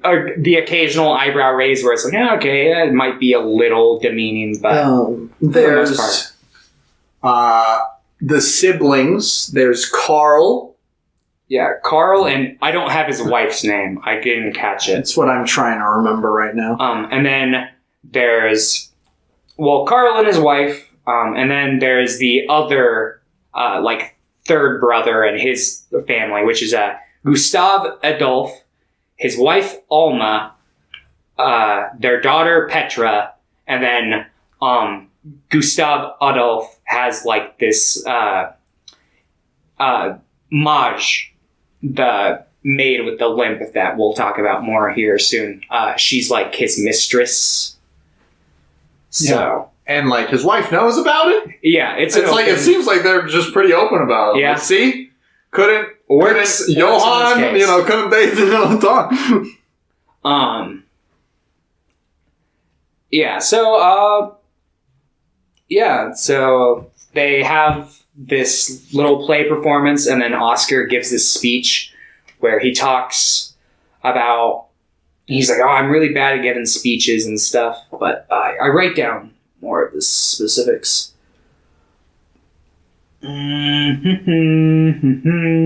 Oscar gives a speech where he says that his only talent is the stage, and then he talks about how this little world is all he has, and he's talking about the theater is this little world and how it reflects things in the big world, and how this is the only place he's kind of called home. And it definitely feels kind of a self-insert for Ingmar Bergman's feelings, especially considering that this is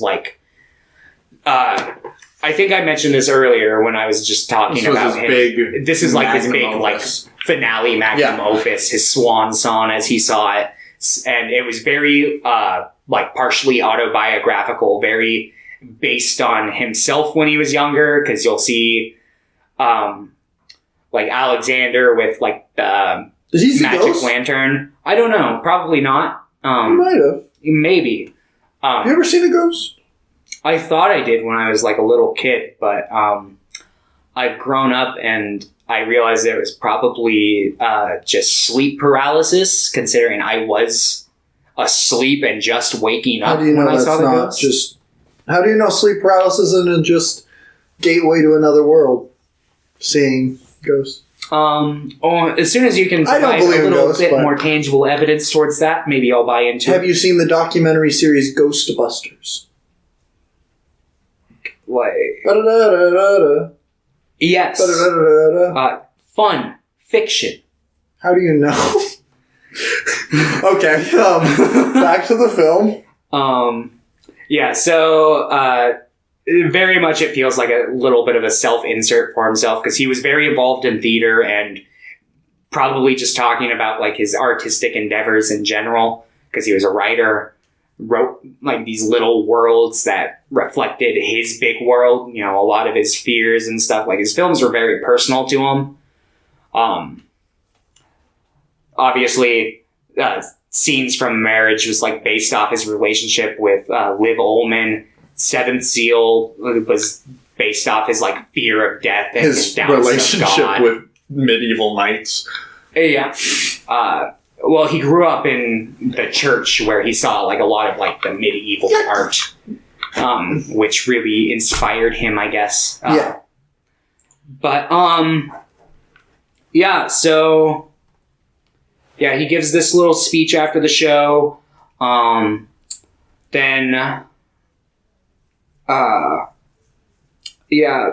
Helena is existential and sad. She's afraid of she brings up at some point after Isaac arrives, because we see the scene with Isaac. He's leaving his nephew, whose name I can't remember, Aaron. I think Aaron. Yep. He's leaving Aaron, and they set up what was the name of the androgynous character? Ishmael. Yeah, they set up Ishmael. in this opening scene. And I was watching this, I'm like, I wonder if this is gonna become relevant later on. And then like 90% of the movie passed by. I'm like, oh, I guess not. And then It's like, this is my brother Ishmael, and he's like, he's back. yeah, as soon as it got to the point where Isaac, becomes more involved, I'm like, oh, okay, it's probably gonna become relevant again. But yeah, up until that point, I had forgotten about it. But yeah. So my phone locked again. So let me pull up my notes. Let's see. Yeah, Isaac arrives. He smooches Helena for a while.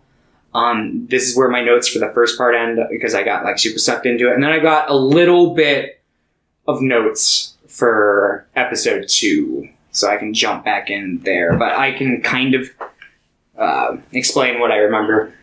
So yeah, basically it's this big Christmas party. The family is all together. And then we focus on them like together. It's all jovial and happy. And then it gets to the point where they kind of like spread off into their rooms. Gustav Adolf, he goes and he has sex with Maj, but it doesn't last very long. He breaks the bed. Yeah, they break the bed, which I thought was pretty fucking funny. And he's like, I will buy you in the world. I love you. I'll buy you everything. He's super passionate, and then she like kind of makes like this joking remark that she's not really like too sexually interested in him, and she kind of laughs, and this really offends him. And he's like, hey, you really hurt my feelings. I don't like you joking about he's me. like, I don't like when Goodbye. people laugh at me like that. And he just totally like dampens the mood after that, and like gets dressed. And they've all been drinking like cognac all night. Yeah. And by the time they go to bed, they have like 2 hours before like this church service they have to go to in the morning. Yeah. So then we focus on Carlton. And Good old Carl. He's kind of a piece of shit. He's like, he's constantly like borrowing. He's really money. in debt, and he had asked his mother for money, and she had told him no. So now he's taking it out on his wife. Yeah, who, I think she's German. Yeah, I think so. And she still doesn't know Swedish super well. Like she knows it fine. She speaks it fine, but occasionally, just she'll like stumble. Yeah, she'll say something in her native language, and he'll freak the fuck. He'll be like, "Speaks Swedish." Yeah. And he's just like, you smell bad, and I hate you, and we're filing for a divorce when we and he get like back. pushes her down. He doesn't like hit her, but he like pushes her, and she's like, she's like freaking out. And he's like sitting around in chairs. He's like, blah, blah, blah, blah. Yeah. I think this was my biggest like kind of gripe with this first act, because I thought this scene was like super interesting when I was watching it. Like, I can't wait to see kind of like how this pays off in the grand scheme of things. And this particular storyline really didn't go anywhere with Carl. Like he really doesn't have his moment to shine outside of like that scene later on where him and Gustav go to talk to the bishop later. But outside of that, like he's pretty pointless in. I think it was just kind of setting up like the idea that even the people that will help you in life, like help you from abusive relationships and like abusive things in your life, can be abusive in themselves. Because he's abusive to his wife, but he's helping somebody get out of an abusive relationship. Perhaps. I think it's just kind of being like, hey, just because somebody's kind to you doesn't mean that they're... Yeah, there probably is some sort of like thematic undercurrent that it ties to that I just didn't pick up on because it was my first time watching. Yeah. But yeah, so and then Gustav Adolf goes and after fucks his wife. Yeah, being humiliated by Maj, he has sex with his wife and they seem to have a pretty good time. His daughter's making some sandwiches. Yeah, she does not seem pleased with that at all. Yeah, she arrives back in the room with their sandwiches, and they're just having sex, so she just, like, puts it on the table and walks off. She's like, what the fuck, guys? Yeah, she's like, you guys forced me to go make your fucking sandwich. And then immediately, as soon as they leave, you lock the door and start fucking. Yeah. Poor fucking... How does this one end? That's pretty much the end. Like, that's pretty close to the end of the first. So it ends with them all, like, getting into, like, the carriage, and they're going to the church. And it ends on, like, a shot of, like, Alexander kind of, like, looking, like, as a close-up on his face in, like, the wagon. And, that's where this first one ends. And then the second episode begins with, Oscar? In the hospital, right? No, he's performing Hamlet. He's practicing. He's practicing Hamlet. And then he has a stroke. He suddenly just, like, falls over. And he's like, Where am I? Who are you? What am I doing? And this scene freaking out. Is super emotional, but it's also kind of fucking hilarious because they, like, there's a bunch of people and they're, like, carrying him out. And then they're like, there's like a cart that goes by and they're like, wait, stop! And then they like, there's just this empty cart next to him. And they're like, all right, put him on that. And there's like, I counted. There's 12 people huddled around this cart and they're just like, all just kind of like, just fucking running down this kind of like slanted, snowy hill trying to get him to like the hospital in time. And they slowly just start like dropping off eventually, but just the 12 of them, like, crowded around this cart was super humorous to me. But Oscar does a really good job of, like, portraying somebody that's, like, suddenly, like, has no memory of what... His actor knocks it out of the fucking park in this movie. Like, especially in the coming scenes. When I said this movie made me cry, the upcoming scene is what did it to me. It was a super just emotional experience, and it felt like so fucking real. I was just like, huh? What is this? Rain from my eyes? Okay. So what's next? So basically it's just cut back to the house. Last scene, it's not like super relevant, but Alexander's very close with Maj. They're like, it is relevant for them. Because Maj has been like working for the family before Fanny was born, and since like Alexander was like a little kid, so she kind of is like this like older sister figure for the character, you know. Yeah. And she like kind of like gets him to come along because he's super like he's obviously very afraid of death. He doesn't know how to deal with it, and like from the second his father like has the stroke until he's like dead, he's just super. Just realized the guy who plays the bishop is Peter in Scenes from a Marriage. Oh, what? Yeah, I guess he was. Fuck. Okay, sorry. Go ahead. I just saw that. So they cut back to the house. There's a doctor there, and basically,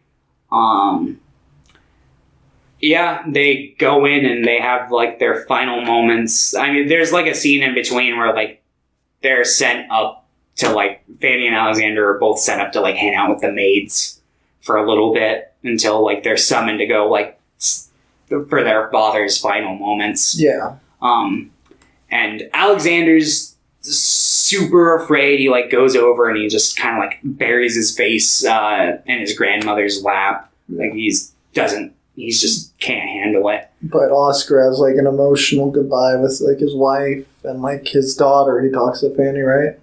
He talks to Fanny and he goes, "Tell Alexander not to be afraid." And she's like, "I will." And that's it. That's like it. And then he brings over Alexander. More and more. Fanny and Alexander, everybody. Woo! So, yeah, basically he's like, "Alexander, come here." And they finally, like, get him up off his grandmother's lap. And then he just kind of, like, collapses on the floor, like, right as he's about to get to him. And then it gets to the point, I think he stands up and, like, looks in his eyes for, like, a brief second. And then he just kind of cowers away against the wall. And then, like, the mom, Emily, she, like, puts her forehead up against, like, Oscar's and is, like, breathing with him and holding his hand. And he's like, you know, the thing's got to go on like normal, you know. He's, like, set. He's preparing. And then he passes. And it's just a super emotional scene. Yeah. Really well done. Yeah. Let me see. I think I've got a little bit after this in my notes. Oh, yeah. It cuts to, like, later that night, or I guess it's probably a little bit of a jump in time, because it's, like, right the night before, like, his funeral. Because they just wake up and there's just screaming, and I'm like, what the fuck? Do you hear that? And they go and... this was an emotional ass scene. I was kind of expecting it to be kind of goofy, just from like just randomly screaming. But I was like, Jesus Christ. There was something I thought initially was a flub, but I think it's given the later context of the film, I don't know if it was necessarily intentional. I hope it was. But in the scene, like you see them, they walk up and you see, like, the father's body. It's in, like, the casket. You see this through, like, a almost closed door. It's just, like, a small... It's just cracked. Yeah, just a small crack. And you see like, flowers everywhere surrounding it. And the mother's just, like, kind of, like, walking back and forth. Just screaming. And the father is so obviously breathing in this scene. Like... Yeah, I can guarantee that was on purpose. Yeah. Because he hadn't shown up as a ghost at this point in the story. Yeah, so. But I mean, like, they had already shown Alexander, like, show us, like, seeing things. See, I thought that was a dream sequence earlier, so I didn't realize it was necessarily, like, him kind of, like, losing his grip on reality or seeing things, whatever you want to call it. But, yeah, so that happens. That's where my notes end, so that's the furthest I can carry us. Okay, so... without just pure memory. So then... oh, God. Man, it's the funeral service next, isn't it? Like, the funeral service. what the fuck happens during the funeral? I think, like, he talks to the bishop, maybe? Like, this is where we're, like, introduced to the bishop who comes and he, like... Yeah. I mean, and she'd already seen him because this is when she, like, is like, hey, we're getting married. Yeah. And so they're during this big thing, they find out that, like, Alexander had lied about something. And the bishop scolds him for it. And is like, well, people shouldn't lie. And I'm like, bitch, you lied about, like, one thing at school. Calm down. Yeah. And then they pretty much say that they're getting married. Yeah. And he's like, the bishop is a good man and he'll take care of us. I'm like, you're rich. What are you doing? You don't... She decides she doesn't want to do theater anymore. She was going to. She tries to, like, go on, but she's just, like, too much for her. So she's like, I'm going to step away. See, I was unable to tell if it was too much for her or if it was...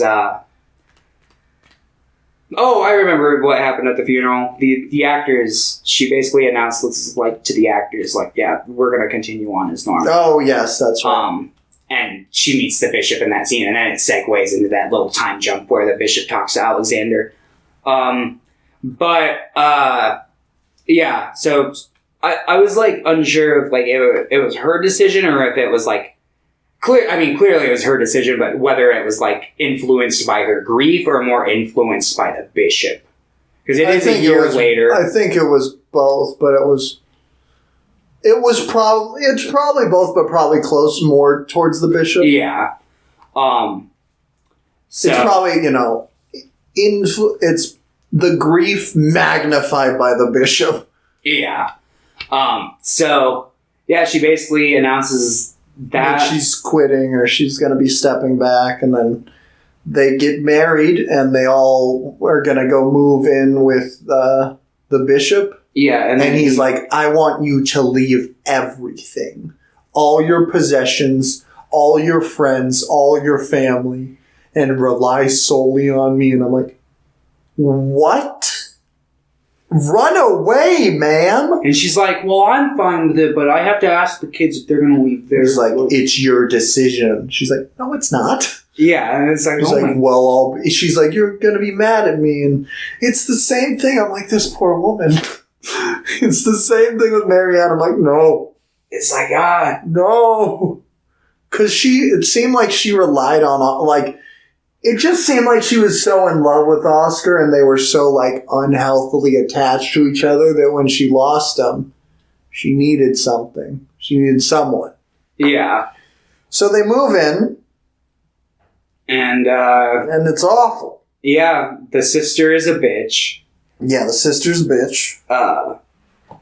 They make that very apparent on its own, and then, like, basically every character who comes in contact with her announces it afterwards. Every character that lives in that house is evil. Yeah. Except the one that's dying. She's okay. She doesn't do anything bad. Except dies. She actually, saves the day. There's somebody that's bedridden, just sitting in bed, like dying pretty much, and has been dying for a while. But they find their room, and it's a shitty room. It has like 2 shitty beds. It has like an old dollhouse. Yeah. Somebody's like, whose dollhouse is this? And they're like, that was from the bishop's first wife's kids. They drowned in a river. Yeah. And I'm like, excuse me? Yeah, and then you find out that the bishop was married with his first wife and had 2 kids, and yeah, they drowned. And you're like, that's a little yikes. Yeah, super yikesy. There's the obvious like comparisons they keep making between like Alexander and like Hamlet, because he kind of like steps into this fantasy where he's like, yeah, I'm Hamlet. I'm Hamlet because his dad's a ghost.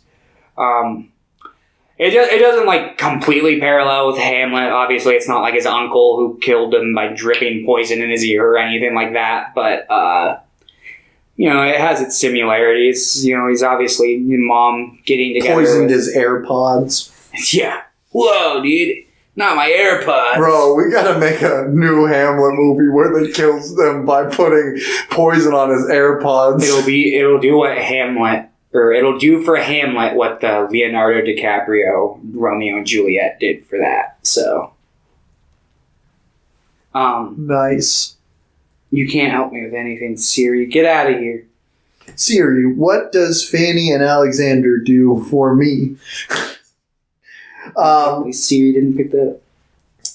That's about where the second one ends, I think. Yeah. Because the third one starts up and the mom's already gone. Well, we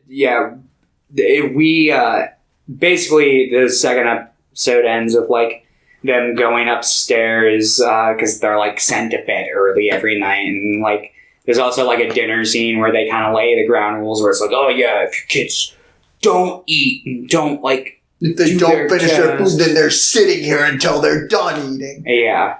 And the mom's like, what the fuck is wrong with you? I'll tell my kids. She's like, it applies to you too. And it's like, Jesus fucking Christ. Punch you in the face. Yeah, and it's like, oh my God. But yeah, then they like go upstairs and go to bed, and they're basically like, Mom, this fucking sucks. And she's like, I hate it here. They're like, she's like, he's good. He's a good guy. Come on, give him a chance, and leaves. And then the next episode starts a bit of a time jump, and the mother is gone on some sort of a trip. She's supposed to return that day, but she's still gone. And Alexander tells the maid, who you think is a good lady, because she comes in, she's like, here, I got some cookies, don't tell anyone. I could tell that this lady was not a good lady. I felt like she wasn't a good lady, but maybe she was, like, it was trying to just get me to think that, but it was like, hey, don't go with your original, like, thoughts. Like, yeah, don't can be good. By its cover. And then I'm like, nope, she was evil. Yeah. She's, like, telling Alexander stuff. She tells him the story of, like, how the kids, they died. And, yeah. And then Alexander's like, I saw them. I saw their ghosts. And she's like, is that the truth? Yeah, I like how the scene goes down, because it doesn't seem like he steps into the situation, like, trying to mislead her particularly. It seems like he's just trying to fuck with his sister.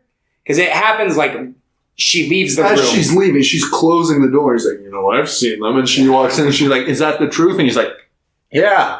Yeah, and then she's like, well, he tells a story about how the bishop locked the mother and the 2 daughters up in the for basement. 5 days and 5 nights with no food or water. And they tried to escape. And in their misery, they plotted their escape. And when they got back up to their rooms, because they found out like the windows were barred, so obviously something had happened. Yeah. So it's like, they tried to climb out, but the girls fell into the water headfirst, and it was like a dark and stormy day. And the river was like pulling them under, and the mother jumped in after them, and they all drowned. And he's like, so it's the bishop that killed them. Yeah. And she immediately goes and tells the bishop what she heard.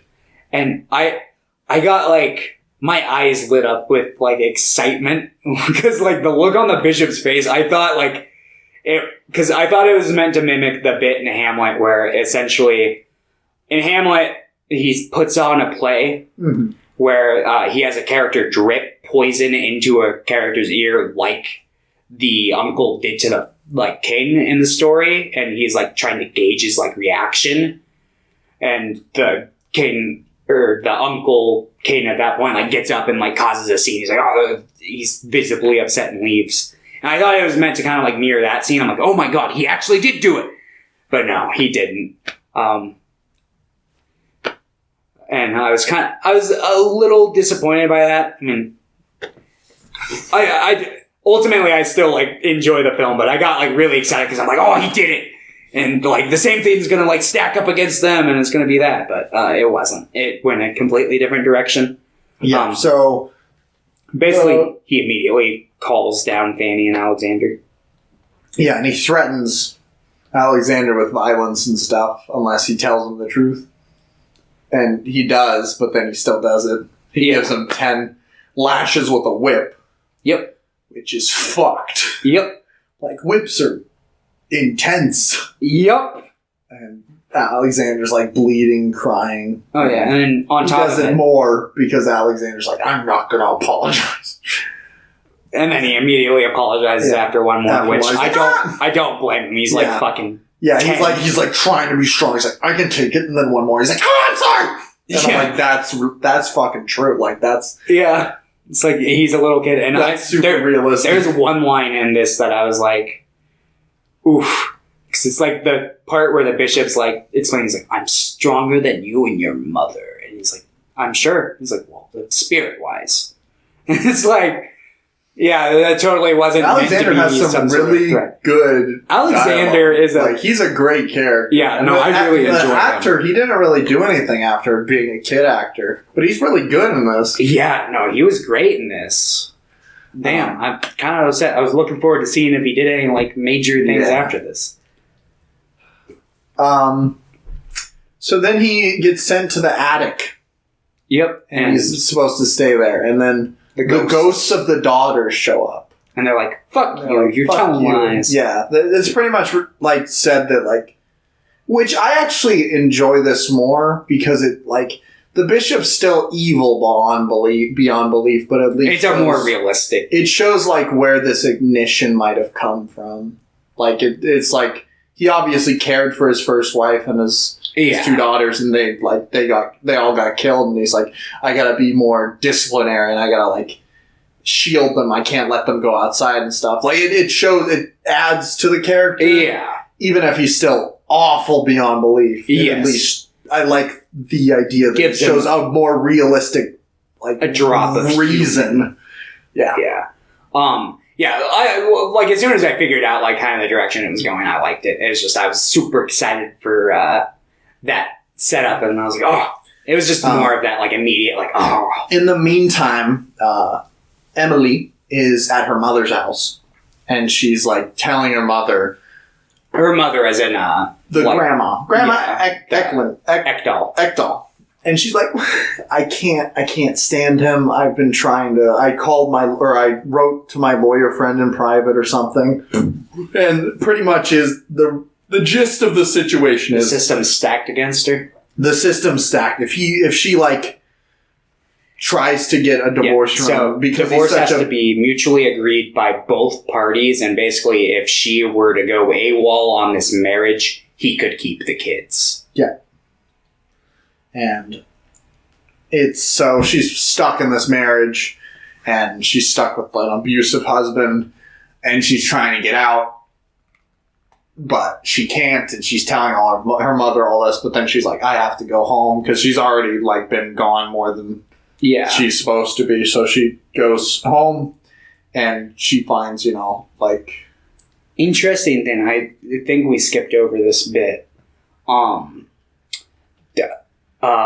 We find out that Alexander isn't the only one who can see the father's ghost, because there's that scene where is she? He visits Helena, the Grandma Ekdahl. Oh. And they have that scene where they talk for a little bit, and she holds his hand. And she's like, I remember your wrists when you were a boy. You were so thin and so tiny. I remember. Yeah. Which I think adds to the film as well, because I'm like, ooh, it's more like her. I like Hereditary, like that kind of stuff. So she goes home, and she gets the key from the sister, and she opens the door and gets Alexander out of the attic and takes him back downstairs, and she confronts the husband. And it's very emotional, and she's like, fuck you. And then she goes to bed, and she's just lying in bed with Fanny and Alexander. One of my favorite lines of the movie, because he comes in, and he's like, well, are you going to come to bed? And she's like, once the children are asleep. He's like, well, I'm going to go read. Don't be too long, please. And he says goodnight to Fanny, and Fanny's like good night, because she's Uncle more... What was his name?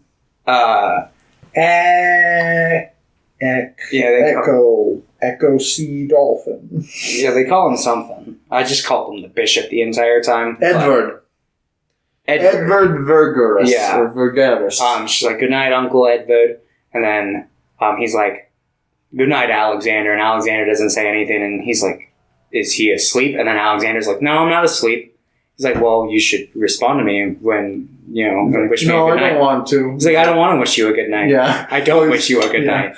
I do not wish you a good night. I like the way that he speaks, because he's always like, Alexander. He always refers to himself in the third person, and he's like, Alexander does not wish the bishop a good night. And it's like... I'm like, you just got destroyed, bro. And he's like, ooh, you're a smart-ass little boy. He's like, oh, man, if your mother wasn't in here, you'd be getting the fucking whip. Yeah, seriously. How does this one end? I think she goes to goes to the library, she talks to him about it, and then...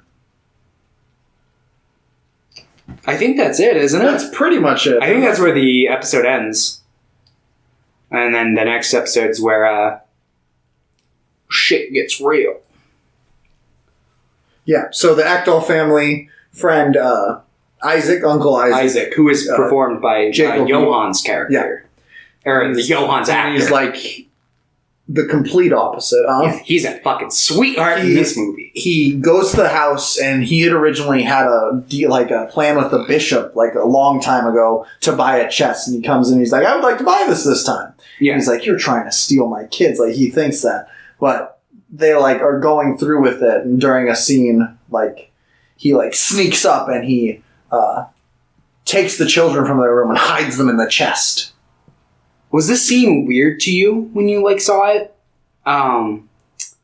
Because it made no sense to me.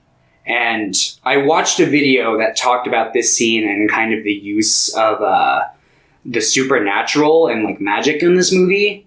And it made a point that I thought was kind of interesting and might potentially be an answer towards what the purpose of it is in the film. Are you referring to the fact that they go into the chest and he's like, you're stealing the children from me, and he runs up to the room and they're there on the ground? Yes. Yeah. So what...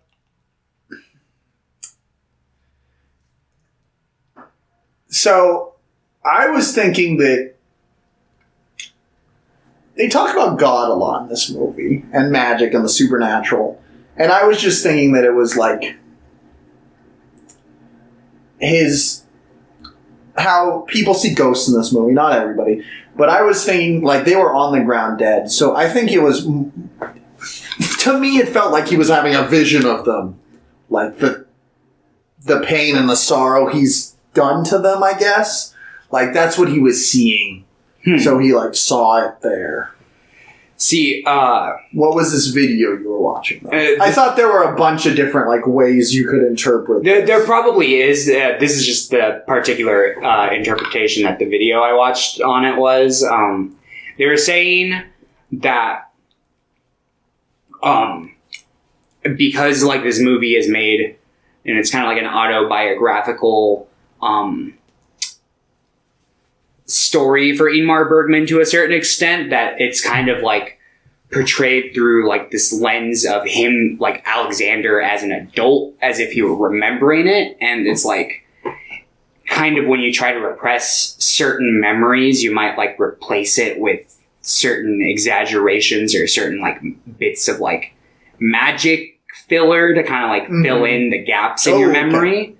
And whenever like it does like something like supernatural, that's kind of like, it's not necessarily what happened, but it's how the character remembered it happening. That was the explanation that like I was kind of watching on this like Breaking Down Bergman. There's like a channel, they like cover. I thought that there was another thing of like the similar thing of seeing the ghost, but it's like when you leave a toxic situation, you try to leave that part of you behind.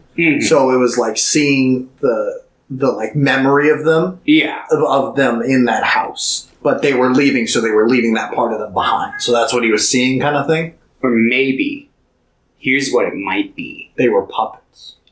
Is that what you're gonna say? Yeah, because she has that line. She's like, "Don't come near them."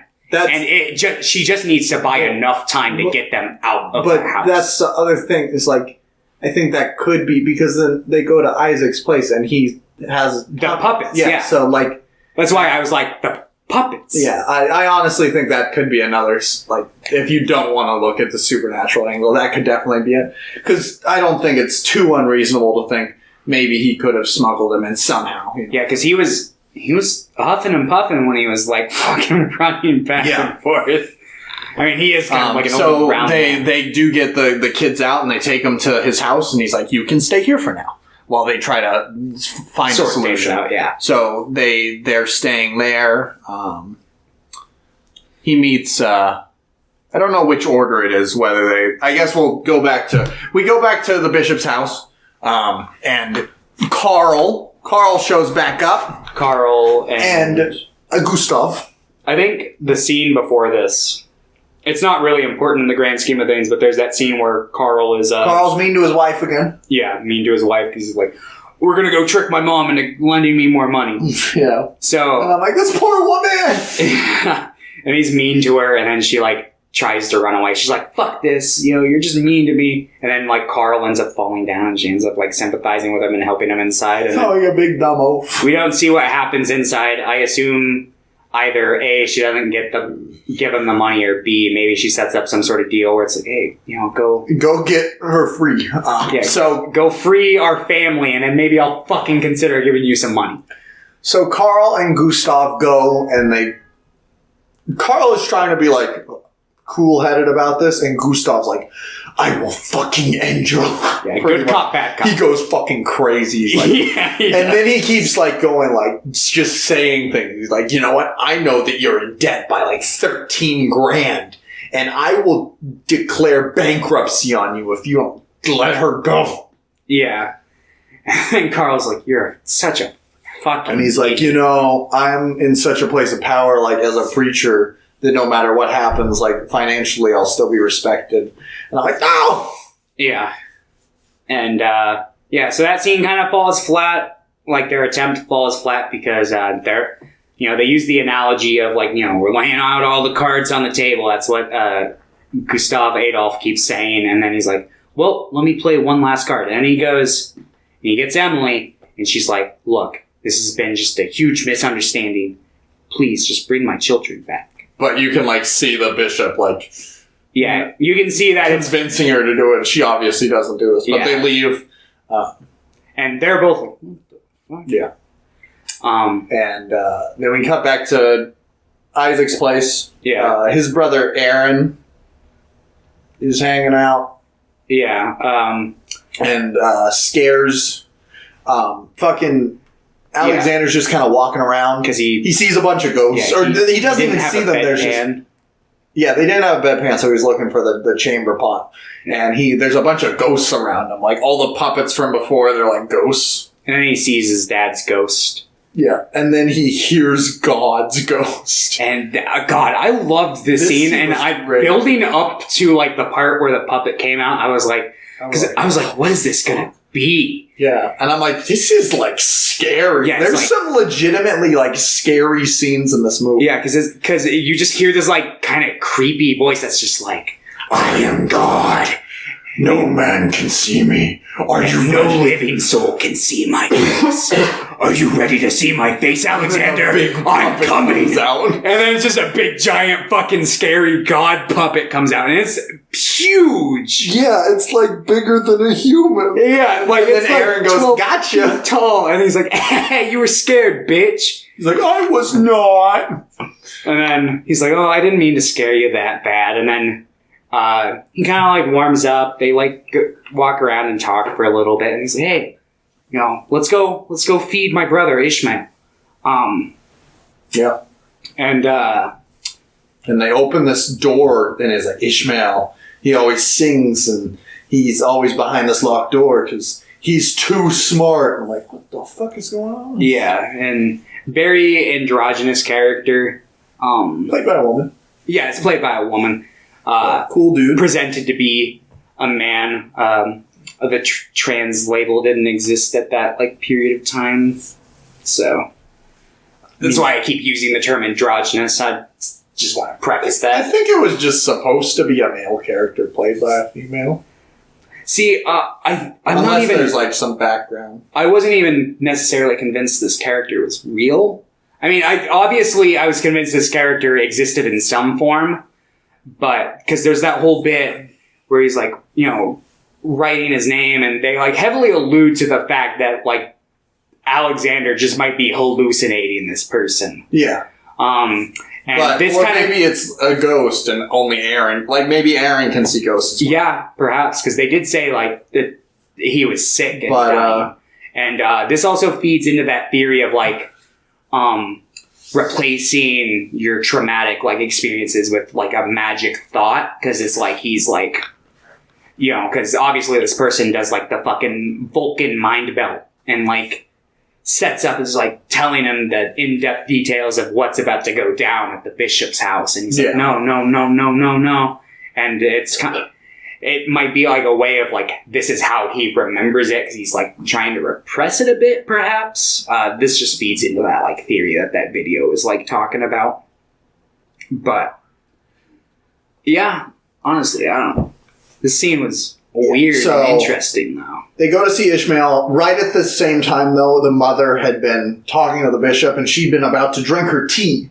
And he's like, "Can I have some of that?" Because she's like, it's soup broth, just to like help her insomnia. He's like, "Oh, I should take that." And she lets him drink it, and turns out it had sleeping pills in it.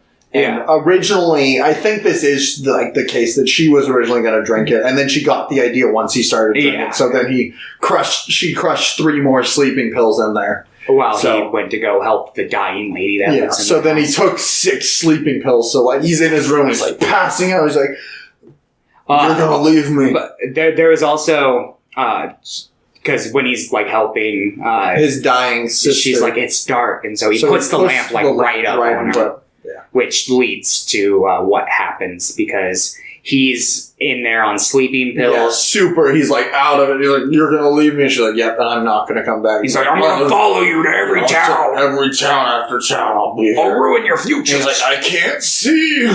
Help me to bed." And it's kind of left ambiguous on like whether she's going to help him to bed or not. But then I know he does get to bed. They say that. But, and then she leaves. And then it goes back to Ishmael, and Ishmael's like, You see your things. It's like, "I can help you achieve your dreams." And then basically sees the lamp woman fall onto the lamp, dying like push over, and then she's like on fire, and she breaks through the door and pretty much like runs into the room. Yeah, runs into Ishmael's room, and he's like doped up on these sleeping pills, so like she's shaking him, and then by the time he wakes up, he's already caught on fire, and he can't extinguish the flames and dies. Yep. And apparently, it was extremely painful and excruciating for him. Good. Yeah, good. He was an asshole. And yeah, basically, it cuts to the next morning. There's like a police investigator. He's like, I know you gave him sleeping pills, but I don't think that really. Yeah, he's like, I don't think it helped the situation, but I don't think it's the reason why this happened. Just kind of. So I'm just gonna say it was just an accident and move on. Yep. And yeah, that's where it ends, isn't it? Pretty much. Oh, there's the epilogue. Right? I forgot about the epilogue. Where is this? Where she returns to the place? Yeah, they return to the plays. And they're like, I'm back. I love you all. I'm so sorry. Yeah, the babies are had. She has her baby. Oh, by the way, we forgot to mention... Maj was pregnant and she was pregnant. Yeah, they were both pregnant, and there was like a point in the film, like before Isaac came to like save the children, where the bishop was like, well, you're getting pretty pregnant, so we're gonna have to like lock you up and make sure that I will not have your baby. Yeah, and he's like, well, we're gonna put you up, you're gonna rest all the time, you can't have any contact with the outside world, and if you try, it'll put your children's well-being at stake. Yeah. He straight up just threatens your children. It's like, oh, great. Oh, great. What a nice individual who loves her. Yeah, so basically, Gustav Adolf is like super excited to have like this little mistress child, and he's super excited about it. He's like, she's gonna be the top of the world. And yeah, and then we get the reveal that Maj doesn't really want that. She wants to go like open up a coffee shop? No, he wanted to get her a cafe. She wanted to go live her own life and like do her own thing. Okay. But he had like from the very beginning, he's like, I'll get you your own cafe. And she's like, he loves me too much. Yeah. I want to go do my own thing. And the grandma's like, well, he'll get the fuck over it. Yeah. Yeah. So. And then Emily's like, I want to do a play with you, Helena. And she's like, yeah, okay. And it ends with a monologue from that play from the grandma, right? Yeah, I think she's reading it like out loud while Alexander's kind of like up laying in her lap again. Yep. And yeah, I think that's where the movie ends. Yeah, it does. This one, I really enjoyed this one. It had a slow start. Like I was really dragging in that first part because there are just so many characters, and without like having the context of like the characters, it was kind of hard to get into. But once you got like familiarized with them, I was like able to like enjoy the rest of it. I really loved this one personally. I do think it was hard to get into just because there are a lot of characters, and you're like, should I be writing notes down like to keep track? But I feel like on a second watch, I could really love it even more. But that's kind of my feeling on it. But yeah, no, I really liked this one. Visually, it was really good. Yeah, there's a lot of great shots. I mean, the costumes are all fantastic. Oh, yeah. And even like the small like prosthetics and stuff on like the dying woman are good. Mm-hmm. And like this woman. And even the ghosts look like, ooh. Yeah. Yeah, no, I thought this was a solid mini-series. I really enjoyed it. What's your rating? Currently, I'm going to give it an 8. Okay. I'm sitting at a 9. 8.5. 8.5. So that means, well, what's your least to, or your favorite to least? Probably. Shame your favorite? It's. I think Shame and Scenes from a Marriage are honestly like neck and neck. Okay, tied. Gotcha. Yeah, and then. Oh man, I don't know. Because I gave both. I think this is like neck and neck with Seven Seal too. Cool. Because I gave them 2 ties. Yeah, so 2 ties.